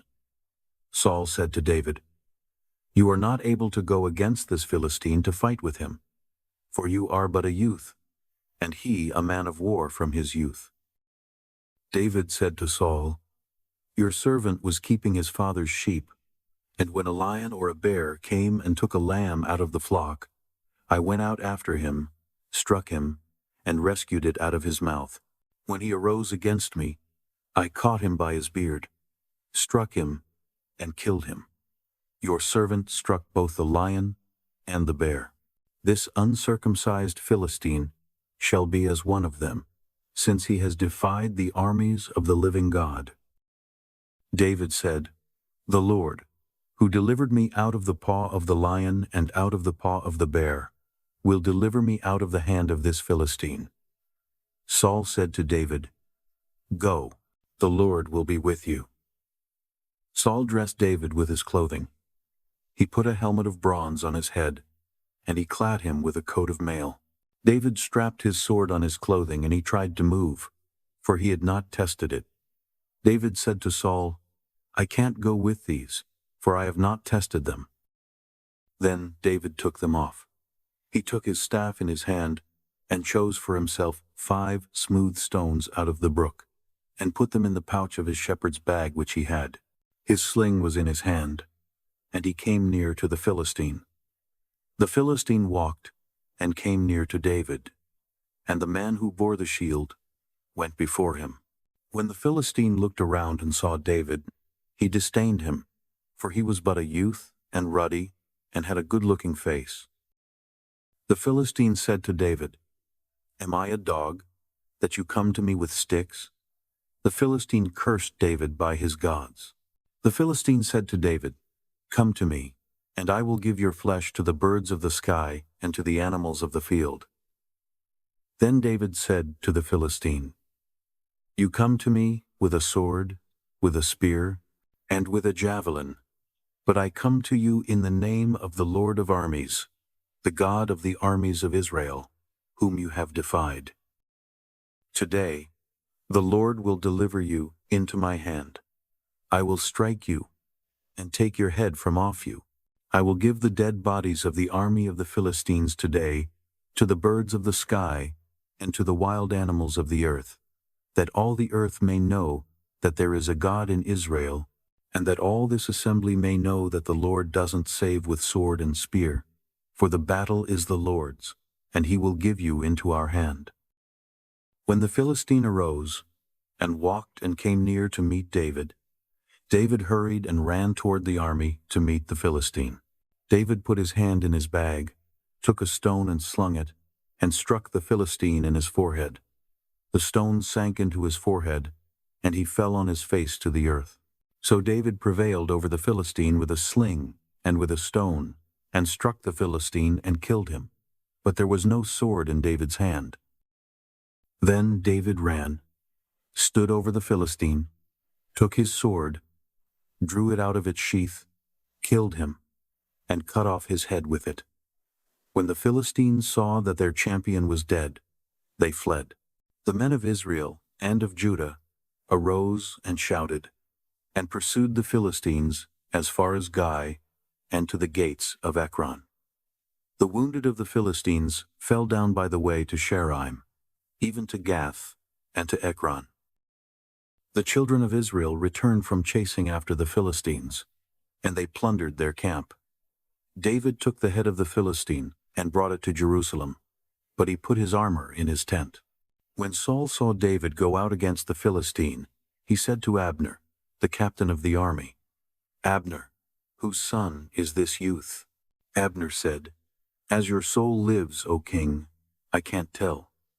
The king said, "Inquire whose son the young man is."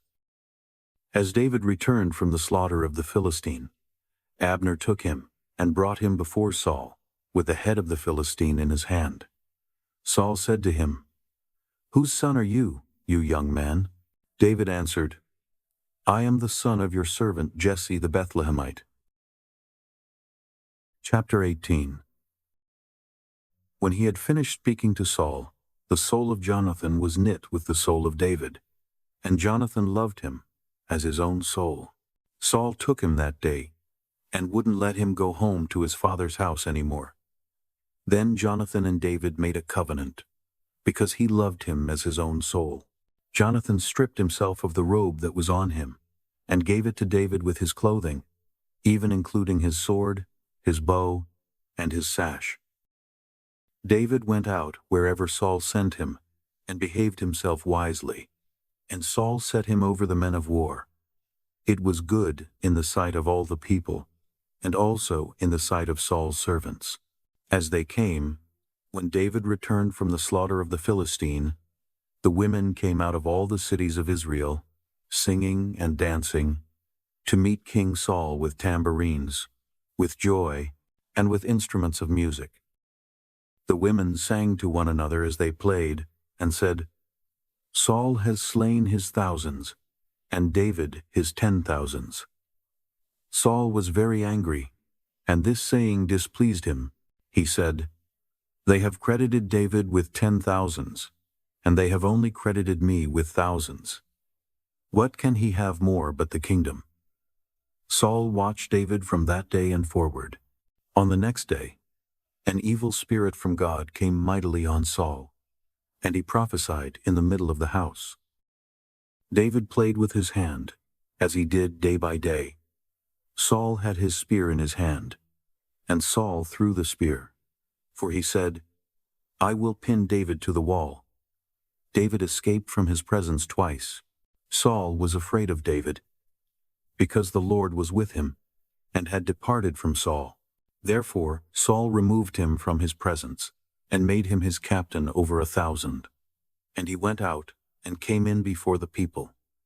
David behaved himself wisely in all his ways, and the Lord was with him.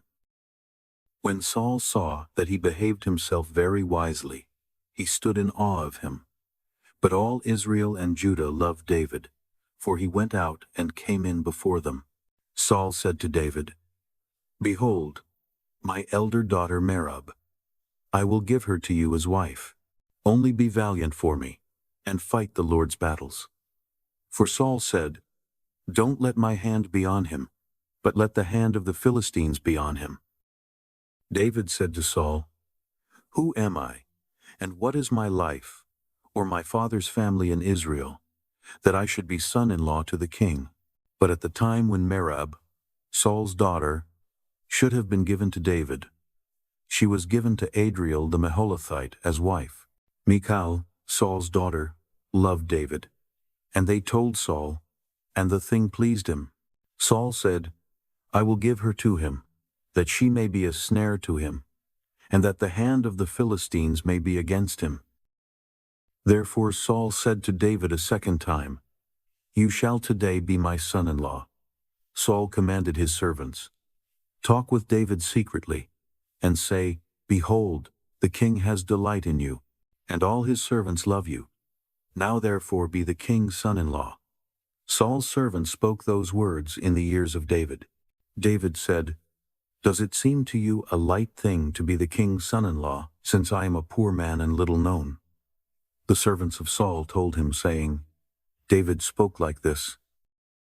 Saul said, "Tell David, the king desires no dowry, except 100 foreskins of the Philistines, to be avenged of the king's enemies."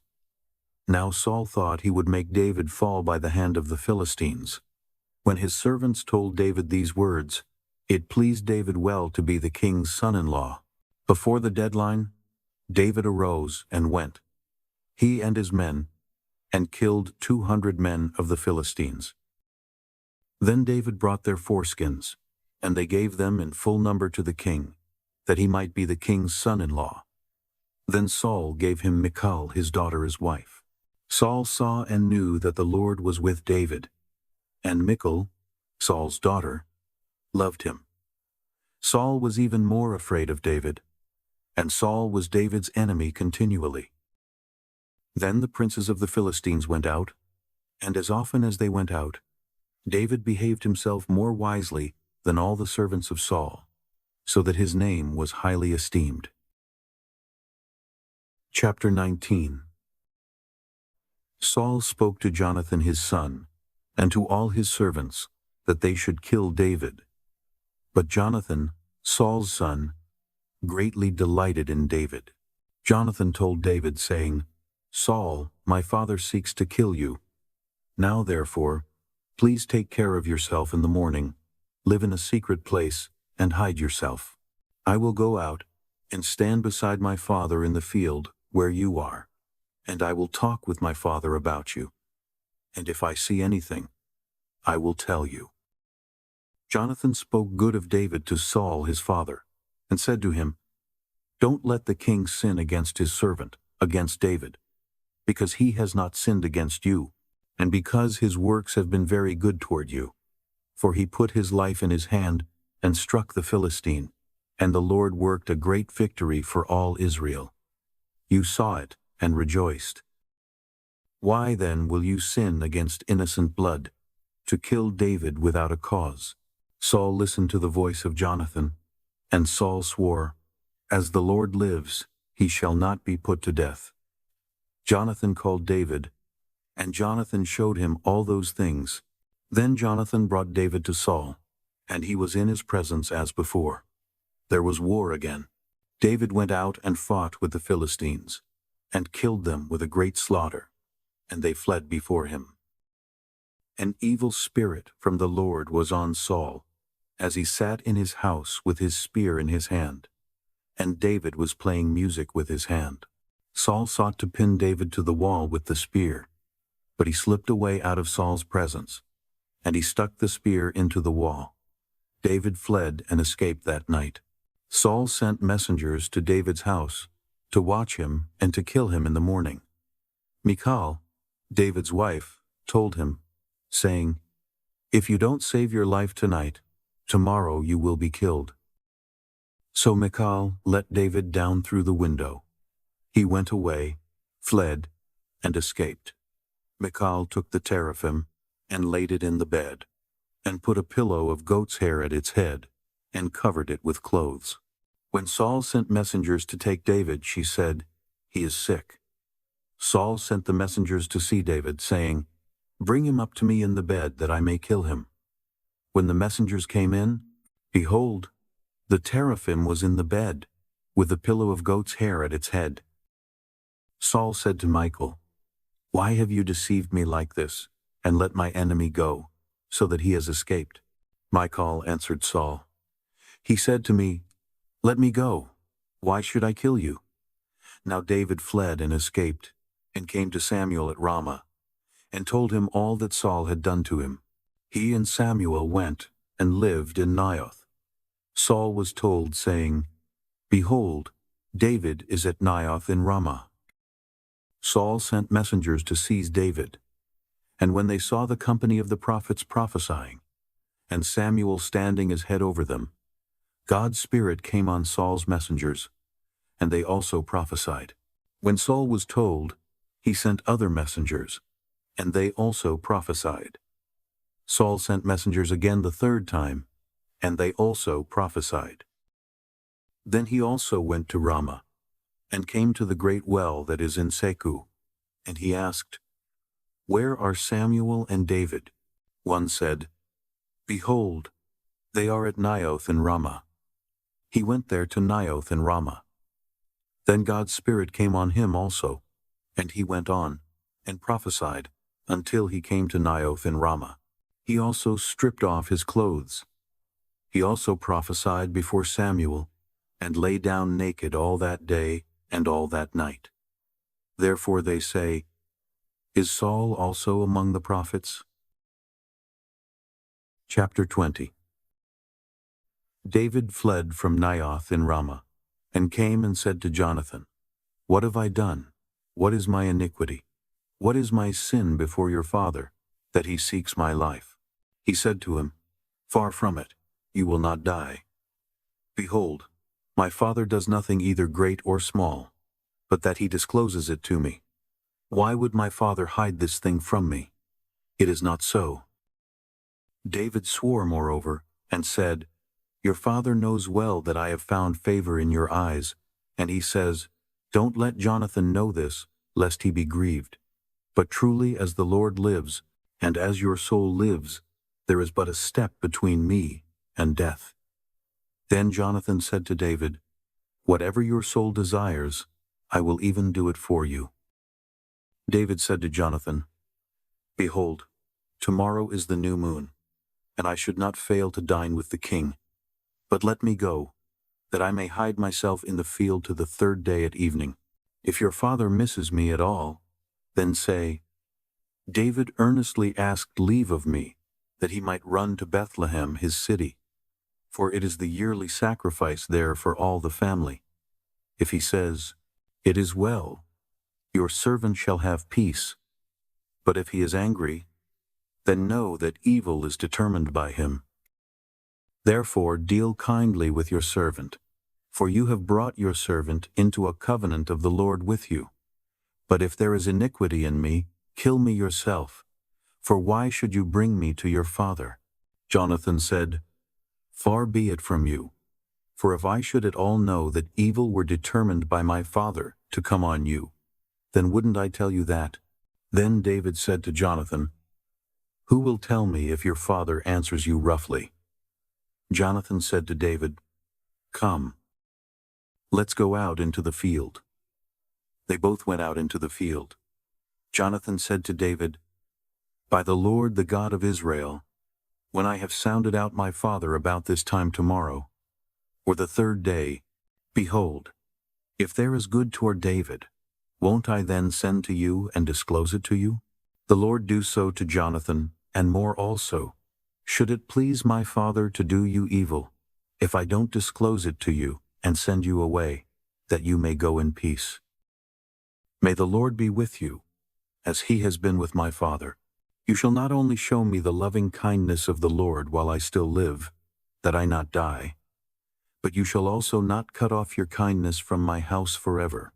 No, not when the Lord has cut off every one of the enemies of David from the surface of the earth." So Jonathan made a covenant with David's house, saying, "The Lord will require it at the hand of David's enemies."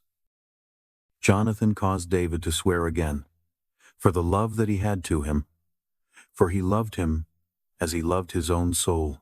Then Jonathan said to him, "Tomorrow is the new moon, and you will be missed, because your seat will be empty.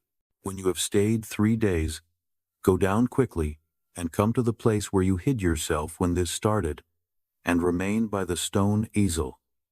I will shoot 3 arrows on its side, as though I shot at a mark. Behold, I will send the boy, saying, 'Go, find the arrows.' If I tell the boy, 'Behold, the arrows are on this side of you, take them,' then come, for there is peace to you, and no danger, as the Lord lives.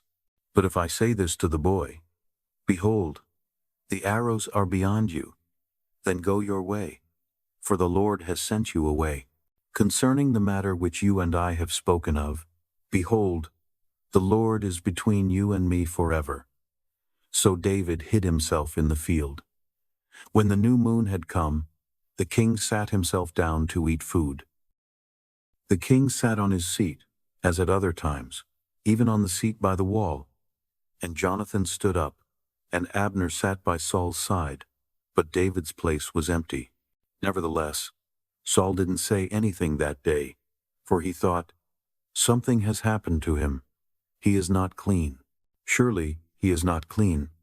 On the next day after the new moon, the second day, David's place was empty. Saul said to Jonathan his son, "Why didn't the son of Jesse come to eat, either yesterday or today?" Jonathan answered Saul, "David earnestly asked permission of me to go to Bethlehem. He said, 'Please let me go, for our family has a sacrifice in the city. My brother has commanded me to be there. Now, if I have found favor in your eyes, please let me go away and see my brothers.' Therefore he has not come to the king's table." Then Saul's anger burned against Jonathan, and he said to him, "You son of a perverse, rebellious woman, don't I know that you have chosen the son of Jesse to your own shame, and to the shame of your mother's nakedness? For as long as the son of Jesse lives on the earth, you will not be established, nor will your kingdom. Therefore now send and bring him to me, for he shall surely die." Jonathan answered Saul his father, and said to him, "Why should he be put to death? What has he done?" Saul cast his spear at him to strike him. By this, Jonathan knew that his father was determined to put David to death.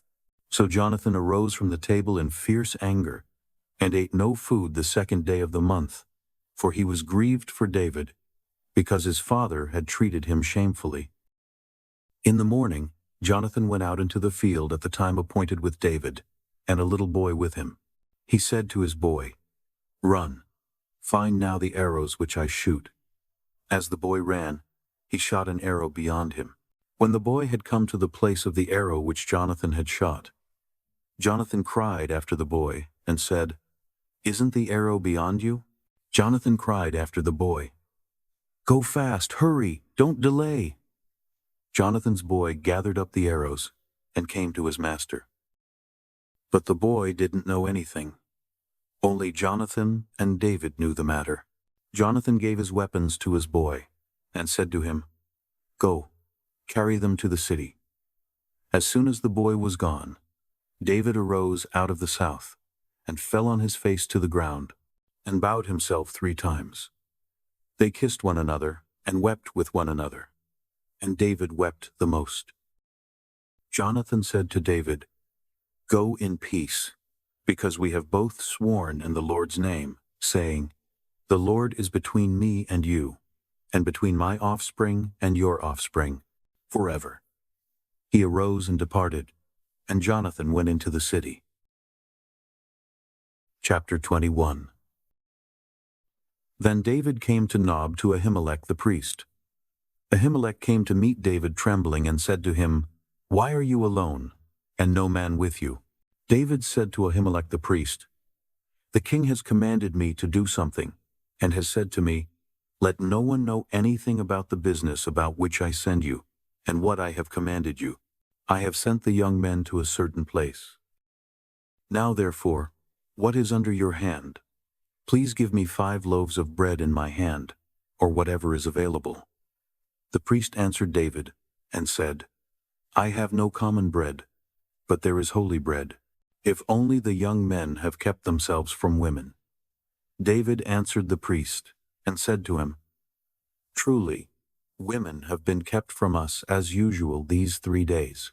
When I came out, the vessels of the young men were holy, though it was only a common journey. How much more then today shall their vessels be holy?" So the priest gave him holy bread. For there was no bread there but the showbread that was taken from before the Lord, to be replaced with hot bread in the day when it was taken away. Now a certain man of the servants of Saul was there that day, detained before the Lord, and his name was Doeg the Edomite, the best of the herdsmen who belonged to Saul. David said to Ahimelech, "Isn't there here under your hand spear or sword? For I haven't brought my sword or my weapons with me, because the king's business required haste." The priest said, "Behold, the sword of Goliath the Philistine, whom you killed in the valley of Elah, is here wrapped in a cloth behind the ephod. If you would like to take that, take it, for there is no other except that here." David said, "There is none like that. Give it to me." David arose and fled that day for fear of Saul, and went to Achish the king of Gath. The servants of Achish said to him, "Isn't this David the king of the land?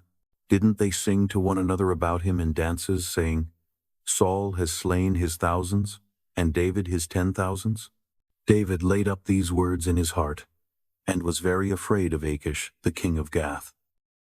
He changed his behavior before them, and pretended to be insane in their hands, and scribbled on the doors of the gate, and let his spittle fall down on his beard. Then Achish said to his servants, "Look, you see the man is insane. Why then have you brought him to me? Do I lack madmen, that you have brought this fellow to play the madman in my presence? Should this fellow come into my house?" Chapter 22. David therefore departed from there and escaped to Adullam's cave. When his brothers and all his father's house heard it, they went down there to him. Everyone who was in distress, everyone who was in debt, and everyone who was discontented gathered themselves to him, and he became captain over them. There were with him about 400 men. David went from there to Mizpeh of Moab, and he said to the king of Moab, "Please let my father and my mother come out to you, until I know what God will do for me." He brought them before the king of Moab, and they lived with him all the time that David was in the stronghold. The prophet Gad said to David, "Don't stay in the stronghold. Depart, and go into the land of Judah." Then David departed, and came into the forest of Hereth. Saul heard that David was discovered, with the men who were with him. Now Saul was sitting in Gibeah, under the tamarisk tree in Ramah, with his spear in his hand, and all his servants were standing around him. Saul said to his servants who stood around him, "Hear now, you Benjamites. Will the son of Jesse give every one of you fields and vineyards? Will he make you all captains of thousands and captains of hundreds? Is that why all of you have conspired against me? And there is no one who discloses to me when my son makes a treaty with the son of Jesse, and there is none of you who is sorry for me, or discloses to me that my son has stirred up my servant against me, to lie in wait, as it is today?" Then Doeg the Edomite, who stood by the servants of Saul, answered and said, "I saw the son of Jesse coming to Nob, to Ahimelech the son of Ahitub. He inquired of the Lord for him, gave him food, and gave him the sword of Goliath the Philistine." Then the king sent to call Ahimelech the priest, the son of Ahitub, and all his father's house, the priests who were in Nob, and they all came to the king. Saul said, "Hear now, you son of Ahitub." He answered, "Here I am, my lord." Saul said to him, "Why have you conspired against me, you and the son of Jesse, in that you have given him bread and a sword, and have inquired of God for him, that he should rise against me, to lie in wait, as it is today?" Then Ahimelech answered the king, and said, "Who among all your servants is so faithful as David, who is the king's son-in-law, captain of your bodyguard, and honored in your house? Have I today begun to inquire of God for him? Be it far from me. Don't let the king impute anything to his servant, nor to all the house of my father, for your servant knew nothing of all this, less or more." The king said, "You shall surely die, Ahimelech, you and all your father's house." The king said to the guard who stood about him, "Turn and kill the priests of the Lord, because their hand also is with David, and because they knew that he fled, and didn't disclose it to me." But the servants of the king wouldn't put out their hand to fall on the priests of the Lord. The king said to Doeg, "Turn and attack the priests." Doeg the Edomite turned, and he attacked the priests, and he killed on that day 85 people who wore a linen ephod. He struck Nob, the city of the priests, with the edge of the sword, both men and women, children and nursing babies, and cattle, donkeys, and sheep, with the edge of the sword. One of the sons of Ahimelech, the son of Ahitub, named Abiathar, escaped and fled after David. Abiathar told David that Saul had slain the Lord's priests. David said to Abiathar, "I knew on that day, when Doeg the Edomite was there, that he would surely tell Saul, 'I am responsible for the death of all the persons of your father's house. Stay with me. Don't be afraid, for he who seeks my life seeks your life. You will be safe with me." Chapter 23. David was told, "Behold, the Philistines are fighting against Keilah, and are robbing the threshing floors." Therefore David inquired of the Lord, saying, "Shall I go and strike these Philistines?" The Lord said to David, "Go strike the Philistines, and save Keilah." David's men said to him, "Behold, we are afraid here in Judah. How much more then, if we go to Keilah against the armies of the Philistines. Then David inquired of the Lord yet again. The Lord answered him and said, Arise, go down to Keilah, for I will deliver the Philistines into your hand. David and his men went to Keilah and fought with the Philistines, and brought away their livestock, and killed them with a great slaughter. So David saved the inhabitants of Keilah. When Abiathar the son of Ahimelech fled to David to Keilah, he came down with an ephod in his hand. Saul was told that David had come to Keilah. Saul said, God has delivered him into my hand, for he is shut in by entering into a town that has gates and bars.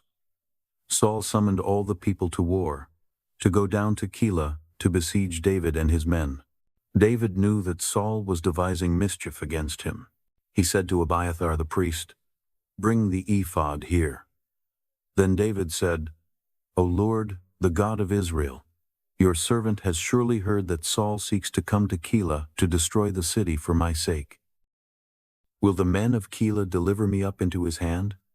Will Saul come down as your servant has heard? Lord, the God of Israel, I beg you, tell your servant. The Lord said, He will come down. Then David said, Will the men of Keilah deliver me and my men into the hand of Saul? The Lord said, They will deliver you up. Then David and his men, who were about 600, arose and departed out of Keilah, and went wherever they could go. Saul was told that David had escaped from Keilah, and he gave up going there. David stayed in the wilderness in the strongholds, and remained in the hill country in the wilderness of Ziph. Saul sought him every day, but God didn't deliver him into his hand. David saw that Saul had come out to seek his life. David was in the wilderness of Ziph in the woods. Jonathan, Saul's son, arose and went to David into the woods, and strengthened his hand in God. He said to him, Don't be afraid, for the hand of Saul my father won't find you, and you will be king over Israel, and I will be next to you, and Saul my father knows that also. They both made a covenant before the Lord. Then David stayed in the woods, and Jonathan went to his house.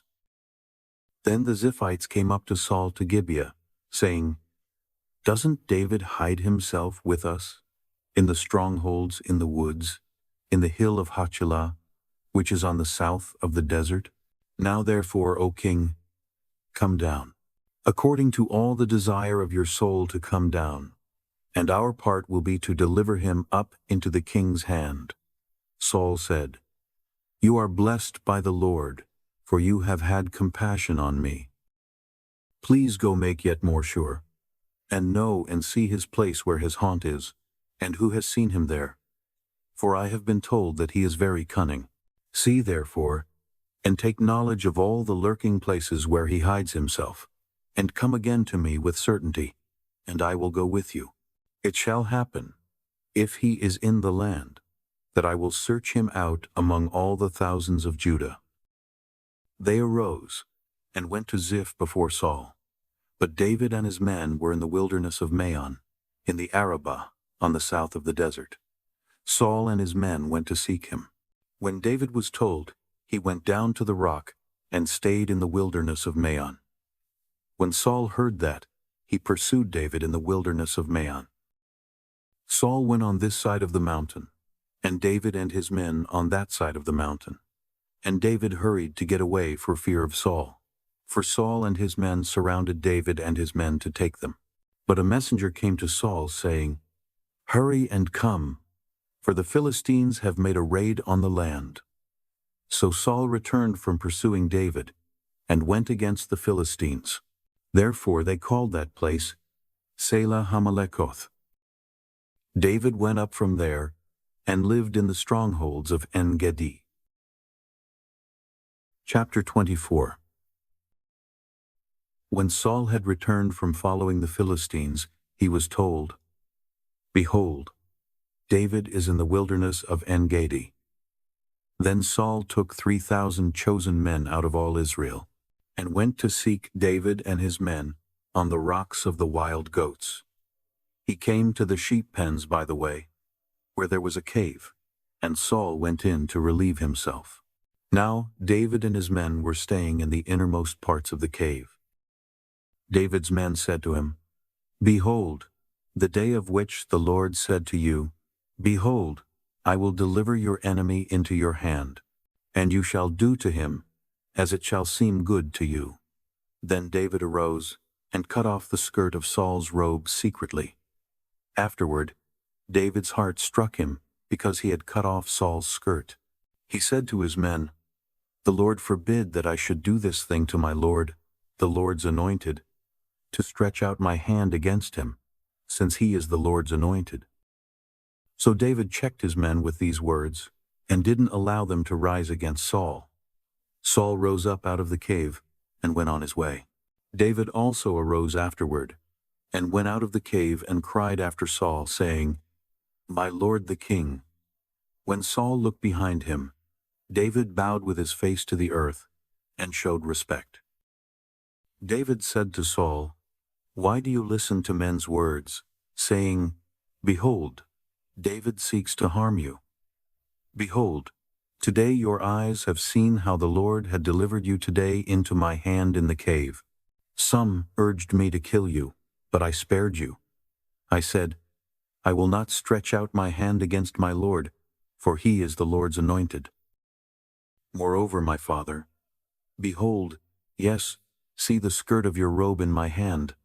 For in that I cut off the skirt of your robe and didn't kill you. Know and see that there is neither evil nor disobedience in my hand. I have not sinned against you, though you hunt for my life to take it. May the Lord judge between me and you, and may the Lord avenge me of you, but my hand will not be on you. As the proverb of the ancients says, out of the wicked comes wickedness, but my hand will not be on you. Against whom has the king of Israel come out? Whom do you pursue? A dead dog? A flea?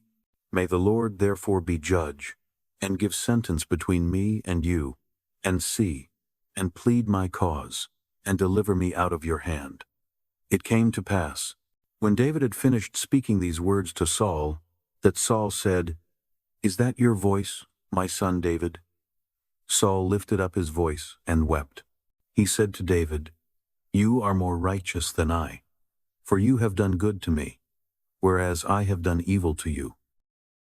You have declared today how you have dealt well with me, because when the Lord had delivered me up into your hand, you didn't kill me. For if a man finds his enemy, will he let him go away unharmed? Therefore may the Lord reward you good for that which you have done to me today.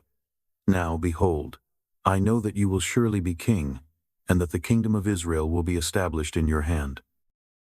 Swear now therefore to me by the Lord, that you will not cut off my offspring after me, and that you will not destroy my name out of my father's house.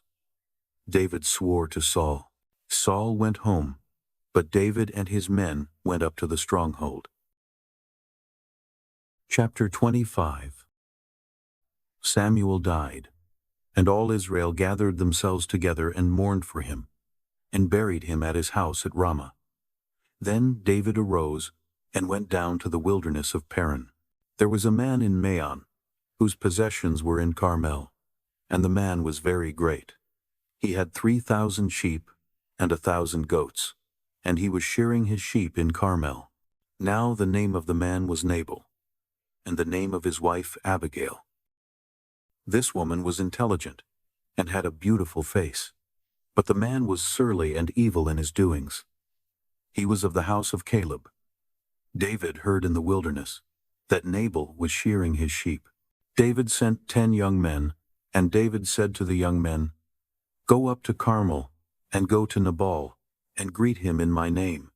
Tell him, Long life to you, peace be to you, peace be to your house, peace be to all that you have. Now I have heard that you have shearers. Your shepherds have now been with us, and we didn't harm them. Nothing was missing from them all the time they were in Carmel. Ask your young men, and they will tell you. Therefore let the young men find favor in your eyes, for we come on a good day. Please give whatever comes to your hand to your servants and to your son David." When David's young men came, they spoke to Nabal all those words in the name of David, and waited. Nabal answered David's servants and said, "Who is David? Who is the son of Jesse? There are many servants who break away from their masters these days. Shall I then take my bread, my water, and my meat that I have killed from my shearers, and give it to men who I don't know where they come from?" So David's young men turned on their way and went back, and came and told him all these words. David said to his men, "Every man put on his sword. Every man put on his sword." David also put on his sword. About 400 men followed David, and 200 stayed by the baggage.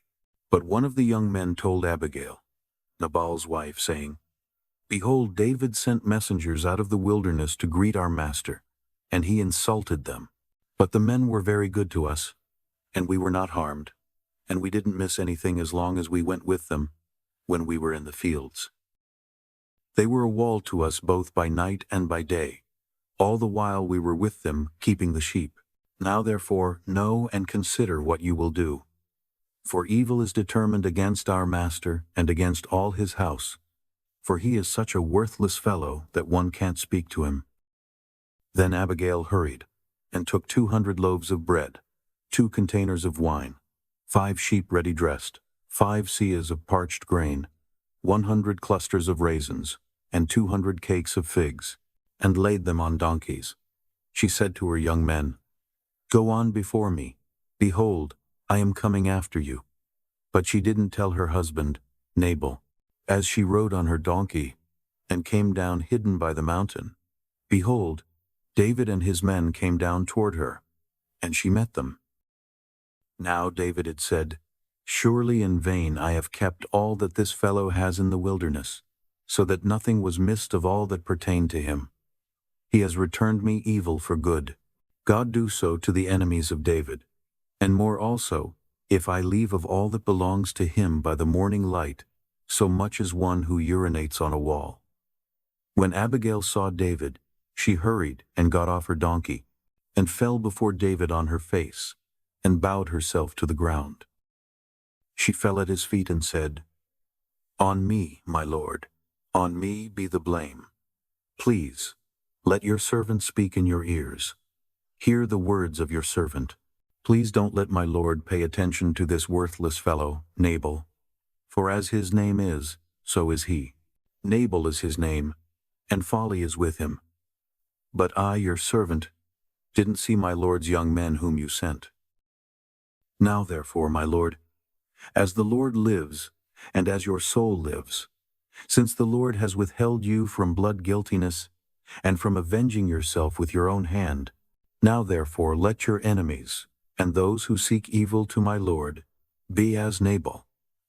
Now this present, which your servant has brought to my lord, let it be given to the young men who follow my lord. Please forgive the trespass of your servant. For the Lord will certainly make my lord a sure house, because my lord fights the Lord's battles. Evil will not be found in you all your days. Though men may rise up to pursue you and to seek your soul, yet the soul of my Lord will be bound in the bundle of life with the Lord your God. He will sling out the souls of your enemies as from a sling's pocket. It will come to pass, when the Lord has done to my Lord according to all the good that he has spoken concerning you, and has appointed you prince over Israel, that this shall be no grief to you, nor offense of heart to my Lord, either that you have shed blood without cause, or that my Lord has avenged himself. When the Lord has dealt well with my Lord, then remember your servant." David said to Abigail, "Blessed is the Lord, the God of Israel, who sent you today to meet me. Blessed is your discretion, and blessed are you, who have kept me today from blood guiltiness, and from avenging myself with my own hand. For indeed, as the Lord the God of Israel lives, who has withheld me from harming you, unless you had hurried and come to meet me, surely there wouldn't have been left to Nabal by the morning light so much as one who urinates on a wall." So David received from her hand that which she had brought him. Then he said to her, "Go up in peace to your house. Behold, I have listened to your voice and have granted your request."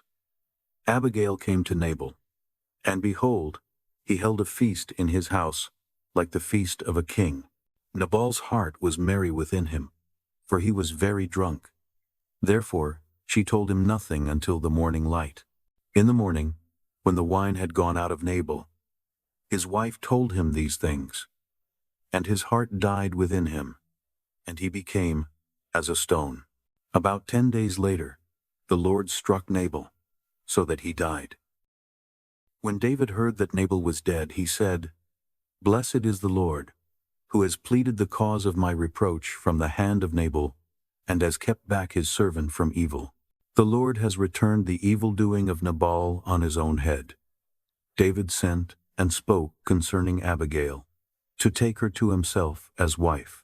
When David's servants had come to Abigail to Carmel, they spoke to her, saying, "David has sent us to you, to take you to him as wife." She arose and bowed herself with her face to the earth, and said, "Behold, your servant is a servant to wash the feet of the servants of my Lord." Abigail hurriedly arose and rode on a donkey with her 5 maids who followed her, and she went after the messengers of David, and became his wife. David also took Ahinoam of Jezreel, and they both became his wives. Now Saul had given Michal his daughter, David's wife, to Palti the son of Laish, who was of Gallim. Chapter 26. The Ziphites came to Saul to Gibeah, saying, "Doesn't David hide himself in the hill of Hachilah, which is before the desert?" Then Saul arose and went down to the wilderness of Ziph, having 3,000 chosen men of Israel with him, to seek David in the wilderness of Ziph. Saul encamped in the hill of Hachilah, which is before the desert, by the way. But David stayed in the wilderness, and he saw that Saul came after him into the wilderness. David therefore sent out spies, and understood that Saul had certainly come. Then David arose, and came to the place where Saul had encamped. And David saw the place where Saul lay, with Abner the son of Ner, the captain of his army. Saul lay within the place of the wagons, and the people were encamped around him. Then David answered and said to Ahimelech the Hittite, and to Abishai the son of Zeruiah, brother of Joab, saying, "Who will go down with me to Saul to the camp?" Abishai said, "I will go down with you." So David and Abishai came to the people by night, and, behold, Saul lay sleeping within the place of the wagons, with his spear stuck in the ground at his head, and Abner and the people lay around him. Then Abishai said to David, "God has delivered up your enemy into your hand today. Now therefore please let me strike him with the spear to the earth at one stroke, and I will not strike him the second time." David said to Abishai, "Don't destroy him, for who can stretch out his hand against the Lord's anointed, and be guiltless?" David said, "As the Lord lives, the Lord will strike him, or his day shall come to die, or he shall go down into battle and perish. The Lord forbid that I should stretch out my hand against the Lord's anointed. But now, please take the spear that is at his head and the jar of water, and let's go." So David took the spear and the jar of water from Saul's head, and they went away. No man saw it, or knew it, nor did any awake, for they were all asleep, because a deep sleep from the Lord had fallen on them. Then David went over to the other side, and stood on the top of the mountain far away, a great space being between them. And David cried to the people, and to Abner the son of Ner, saying, "Don't you answer, Abner?" Then Abner answered, "Who are you who calls to the king?" David said to Abner, "Aren't you a man? Who is like you in Israel? Why then have you not kept watch over your lord the king? For one of the people came in to destroy your lord the king. This thing isn't good that you have done. As the Lord lives, you are worthy to die, because you have not kept watch over your lord, the Lord's anointed. Now see where the king's spear is, and the jar of water that was at his head. Saul recognized David's voice and said, "Is this your voice, my son David?" David said, "It is my voice, my lord, O king." He said, "Why does my lord pursue his servant? For what have I done? What evil is in my hand? Now therefore, please let my lord the king hear the words of his servant. If it is so that the Lord has stirred you up against me, let him accept an offering. But if it is the children of men, they are cursed before the Lord, for they have driven me out today, that I shouldn't cling to the Lord's inheritance, saying, 'Go, serve other gods.' Now therefore, don't let my blood fall to the earth away from the presence of the Lord. For the king of Israel has come out to seek a flea, as when one hunts a partridge in the mountains." Then Saul said, "I have sinned. Return, my son David, for I will no more do you harm, because my life was precious in your eyes today. Behold, I have played the fool, and have erred exceedingly." David answered, "Behold the spear, O king. Let one of the young men come over and get it. The Lord will give to every man his righteousness and his faithfulness, because the Lord delivered you into my hand today, and I wouldn't stretch out my hand against the Lord's anointed. Behold, as your life was respected today in my eyes, so let my life be respected in the Lord's eyes, and let him deliver me out of all oppression." Then Saul said to David, "You are blessed, my son David. You will both do mightily, and will surely prevail." So David went his way, and Saul returned to his place. Chapter 27. David said in his heart, "I will now perish one day by the hand of Saul. There is nothing better for me than that I should escape into the land of the Philistines, and Saul will despair of me, to seek me any more in all the borders of Israel. So I will escape out of his hand." David arose and passed over, he and the 600 men who were with him, to Achish the son of Mauch, king of Gath. David lived with Achish at Gath, he and his men, every man with his household, even David with his 2 wives, Ahinoam the Jezreelitess, and Abigail the Carmelitess, Nabal's wife. Saul was told that David had fled to Gath, so he stopped looking for him. David said to Achish, "If now I have found favor in your eyes, let them give me a place in one of the cities in the country, that I may dwell there. For why should your servant dwell in the royal city with you?" Then Achish gave him Ziklag that day. Therefore Ziklag belongs to the kings of Judah to this day. The number of the days that David lived in the country of the Philistines was a full year and 4 months. David and his men went up and raided the Geshurites, the Girzites, and the Amalekites. For those were the inhabitants of the land who were of old, on the way to Shur, even to the land of Egypt. David struck the land, and saved no man or woman alive, and took away the sheep, the cattle, the donkeys, the camels, and the clothing. Then he returned, and came to Achish. Achish said, "Against whom have you made a raid today?" David said, "Against the south of Judah, against the south of the Jerahmeelites, and against the south of the Kenites." David saved neither man nor woman alive to bring them to Gath, saying, "Lest they should tell about us, saying, 'David did this, and this has been his way all the time he has lived in the country of the Philistines.'" Achish believed David, saying, "He has made his people Israel utterly to abhor him. Therefore he will be my servant forever." Chapter 28. In those days the Philistines gathered their armies together for warfare, to fight with Israel. Achish said to David, "Know assuredly that you will go out with me in the army, you and your men." David said to Achish, "Therefore you will know what your servant can do." Achish said to David, "Therefore I will make you my bodyguard forever." Now Samuel was dead, and all Israel had mourned for him and buried him in Ramah, even in his own city. Saul had sent away those who had familiar spirits, and the wizards out of the land. The Philistines gathered themselves together, and came and encamped in Shunem. And Saul gathered all Israel together, and they encamped in Gilboa. When Saul saw the army of the Philistines, he was afraid, and his heart trembled greatly.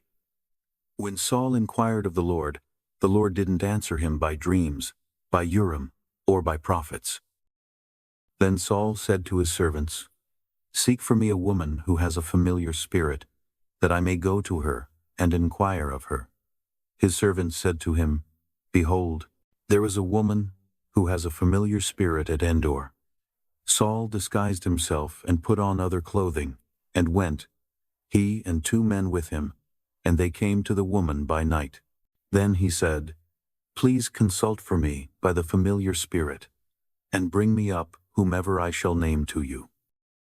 The woman said to him, "Behold, you know what Saul has done, how he has cut off those who have familiar spirits and the wizards out of the land. Why then do you lay a snare for my life, to cause me to die?" Saul swore to her by the Lord, saying, "As the Lord lives, no punishment will happen to you for this thing." Then the woman said, "Whom shall I bring up to you?" He said, "Bring Samuel up for me." When the woman saw Samuel, she cried with a loud voice. And the woman spoke to Saul, saying, "Why have you deceived me? For you are Saul." The king said to her, "Don't be afraid. What do you see?" The woman said to Saul, "I see a god coming up out of the earth." He said to her, "What does he look like?" She said, "An old man comes up. He is covered with a robe." Saul perceived that it was Samuel, and he bowed with his face to the ground, and showed respect. Samuel said to Saul, "Why have you disturbed me to bring me up?" Saul answered, "I am very distressed, for the Philistines make war against me, and God has departed from me, and answers me no more, by prophets or by dreams. Therefore I have called you, that you may make known to me what I shall do." Samuel said, "Why then do you ask me, since the Lord has departed from you, and has become your adversary? The Lord has done to you as he spoke by me. The Lord has torn the kingdom out of your hand, and given it to your neighbor, even to David, because you didn't obey the Lord's voice, and didn't execute his fierce wrath on Amalek. Therefore the Lord has done this thing to you today. Moreover, the Lord will deliver Israel also with you into the hand of the Philistines, and tomorrow you and your sons will be with me. The Lord will deliver the army of Israel also into the hand of the Philistines." Then Saul fell immediately his full length on the earth, and was terrified, because of Samuel's words. There was no strength in him, for he had eaten no bread all day long or all night long. The woman came to Saul, and saw that he was very troubled, and said to him, "Behold, your servant has listened to your voice, and I have put my life in my hand, and have listened to your words which you spoke to me. Now therefore, please listen also to the voice of your servant, and let me set a morsel of bread before you. Eat, that you may have strength when you go on your way." But he refused and said, "I will not eat." But his servants, together with the woman, constrained him, and he listened to their voice. So he arose from the earth and sat on the bed. The woman had a fattened calf in the house. She hurried and killed it, and she took flour and kneaded it, and baked unleavened bread of it. She brought it before Saul and before his servants, and they ate. Then they rose up and went away that night. Chapter 29. Now the Philistines gathered together all their armies to Aphek, and the Israelites encamped by the spring which is in Jezreel. The lords of the Philistines passed on by hundreds and by thousands, and David and his men passed on in the rear with Achish. Then the princes of the Philistines said, "What about these Hebrews?" Achish said to the princes of the Philistines, "Isn't this David, the servant of Saul, the king of Israel, who has been with me these days, or rather these years? I have found no fault in him, since he fell away until today. But the princes of the Philistines were angry with him. And the princes of the Philistines said to him, Make the man return, that he may go back to his place where you have appointed him, and let him not go down with us to battle, lest in the battle he become an adversary to us. For with what should this fellow reconcile himself to his Lord? Should it not be with the heads of these men? Isn't this David, of whom people sang to one another in dances, saying, Saul has slain his thousands, and David his 10,000s? Then Achish called David and said to him, As the Lord lives, you have been upright, and your going out and your coming in with me in the army is good in my sight. For I have not found evil in you since the day of your coming to me to this day. Nevertheless, the lords don't favor you. Therefore, now return, and go in peace, that you not displease the lords of the Philistines. David said to Achish, But what have I done? What have you found in your servant, so long as I have been before you to this day, that I may not go and fight against the enemies of my lord the king? Achish answered David, I know that you are good in my sight, as an angel of God. Notwithstanding, the princes of the Philistines have said, He shall not go up with us to the battle. Therefore, now rise up early in the morning with the servants of your Lord who have come with you. And as soon as you are up early in the morning and have light, depart. So David rose up early, he and his men, to depart in the morning, to return into the land of the Philistines. And the Philistines went up to Jezreel. Chapter 30. When David and his men had come to Ziklag on the third day, the Amalekites had made a raid on the south and on Ziklag, and had struck Ziklag and burned it with fire, and had taken captive the women and all who were in it, both small and great. They didn't kill any, but carried them off and went their way. When David and his men came to the city, behold, it was burned with fire, and their wives, their sons, and their daughters were taken captive. Then David and the people who were with him lifted up their voice and wept until they had no more power to weep. David's 2 wives were taken captive, Ahinoam the Jezreelitess, and Abigail the wife of Nabal the Carmelite. David was greatly distressed, for the people spoke of stoning him, because the souls of all the people were grieved, every man for his sons and for his daughters. But David strengthened himself in the Lord his God. David said to Abiathar the priest, the son of Ahimelech, Please bring the ephod here to me. Abiathar brought the ephod to David. David inquired of the Lord, saying, If I pursue after this troop, will I overtake them? He answered him, Pursue, for you will surely overtake them, and will without fail recover all. So David went, he and the 600 men who were with him, and came to the brook Besor, where those who were left behind stayed. But David pursued, he and 400 men, for 200 stayed behind, who were so faint that they couldn't go over the brook Besor.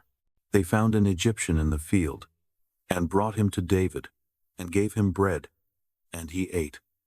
And they gave him water to drink. They gave him a piece of a cake of figs, and 2 clusters of raisins. When he had eaten, his spirit came again to him, for he had eaten no bread, and drank no water for 3 days and 3 nights. David asked him, To whom do you belong? Where are you from? He said, I am a young man of Egypt, servant to an Amalekite, and my master left me, because 3 days ago I got sick. We made a raid on the south of the Cherethites, and on that which belongs to Judah, and on the south of Caleb, and we burned Ziklag with fire. David said to him, Will you bring me down to this troop? He said, Swear to me by God that you will not kill me, and not deliver me up into the hands of my master, and I will bring you down to this troop. When he had brought him down, behold, they were spread around over all the ground, eating, drinking, and dancing, because of all the great plunder that they had taken out of the land of the Philistines, and out of the land of Judah. David struck them from the twilight, even to the evening of the next day. Not a man of them escaped from there, except 400 young men who rode on camels and fled. David recovered all that the Amalekites had taken, and David rescued his 2 wives. There was nothing lacking to them, neither small nor great, neither sons nor daughters, neither plunder nor anything that they had taken. David brought them all back. David took all the flocks and the herds, which they drove before those other livestock, and said, "This is David's plunder." David came to the 200 men, who were so faint that they could not follow David, whom also they had made to stay at the brook Besor. And they went out to meet David, and to meet the people who were with him. When David came near to the people, he greeted them.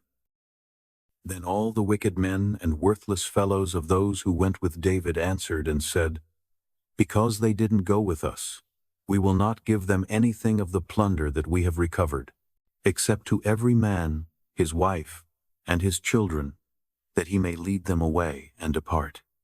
Then David said, "Do not do so, my brothers, with that which the Lord has given to us, who has preserved us, and delivered the troop that came against us into our hand. Who will listen to you in this matter?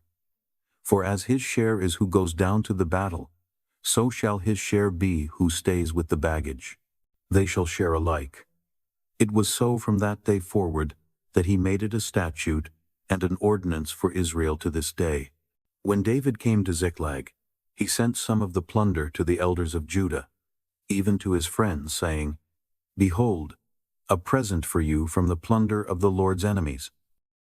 He sent it to those who were in Bethel, to those who were in Ramoth of the south, to those who were in Jatir, to those who were in Aroer, to those who were in Siphmoth, to those who were in Eshtemoa, to those who were in Rakal, to those who were in the cities of the Jerahmeelites, to those who were in the cities of the Kenites, to those who were in Hormah, to those who were in Borashan, to those who were in Athek, to those who were in Hebron, and to all the places where David himself and his men used to stay.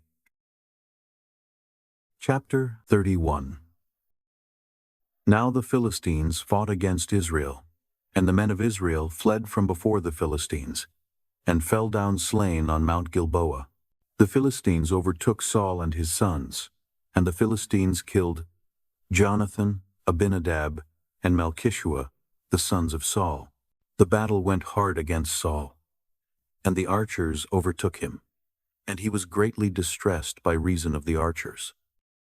Then Saul said to his armor-bearer, "Draw your sword, and thrust me through with it, lest these uncircumcised come and thrust me through and abuse me." But his armor-bearer would not, for he was terrified. Therefore Saul took his sword and fell on it. When his armor-bearer saw that Saul was dead, he likewise fell on his sword, and died with him. So Saul died with his 3 sons, his armor-bearer, and all his men that same day together. When the men of Israel, who were on the other side of the valley, and those who were beyond the Jordan, saw that the men of Israel fled, and that Saul and his sons were dead, they abandoned the cities and fled, and the Philistines came and lived in them. On the next day, when the Philistines came to strip the slain, they found Saul and his 3 sons fallen on Mount Gilboa. They cut off his head, stripped off his armor, and sent into the land of the Philistines all around, to carry the news to the house of their idols and to the people. They put his armor in the house of the Ashtaroth, and they fastened his body to the wall of Bethshan. When the inhabitants of Jabesh Gilead heard what the Philistines had done to Saul, all the valiant men arose, went all night, and took the body of Saul and the bodies of his sons from the wall of Bethshan. And they came to Jabesh, and burned them there. They took their bones, and buried them under the tamarisk tree in Jabesh, and fasted 7 days.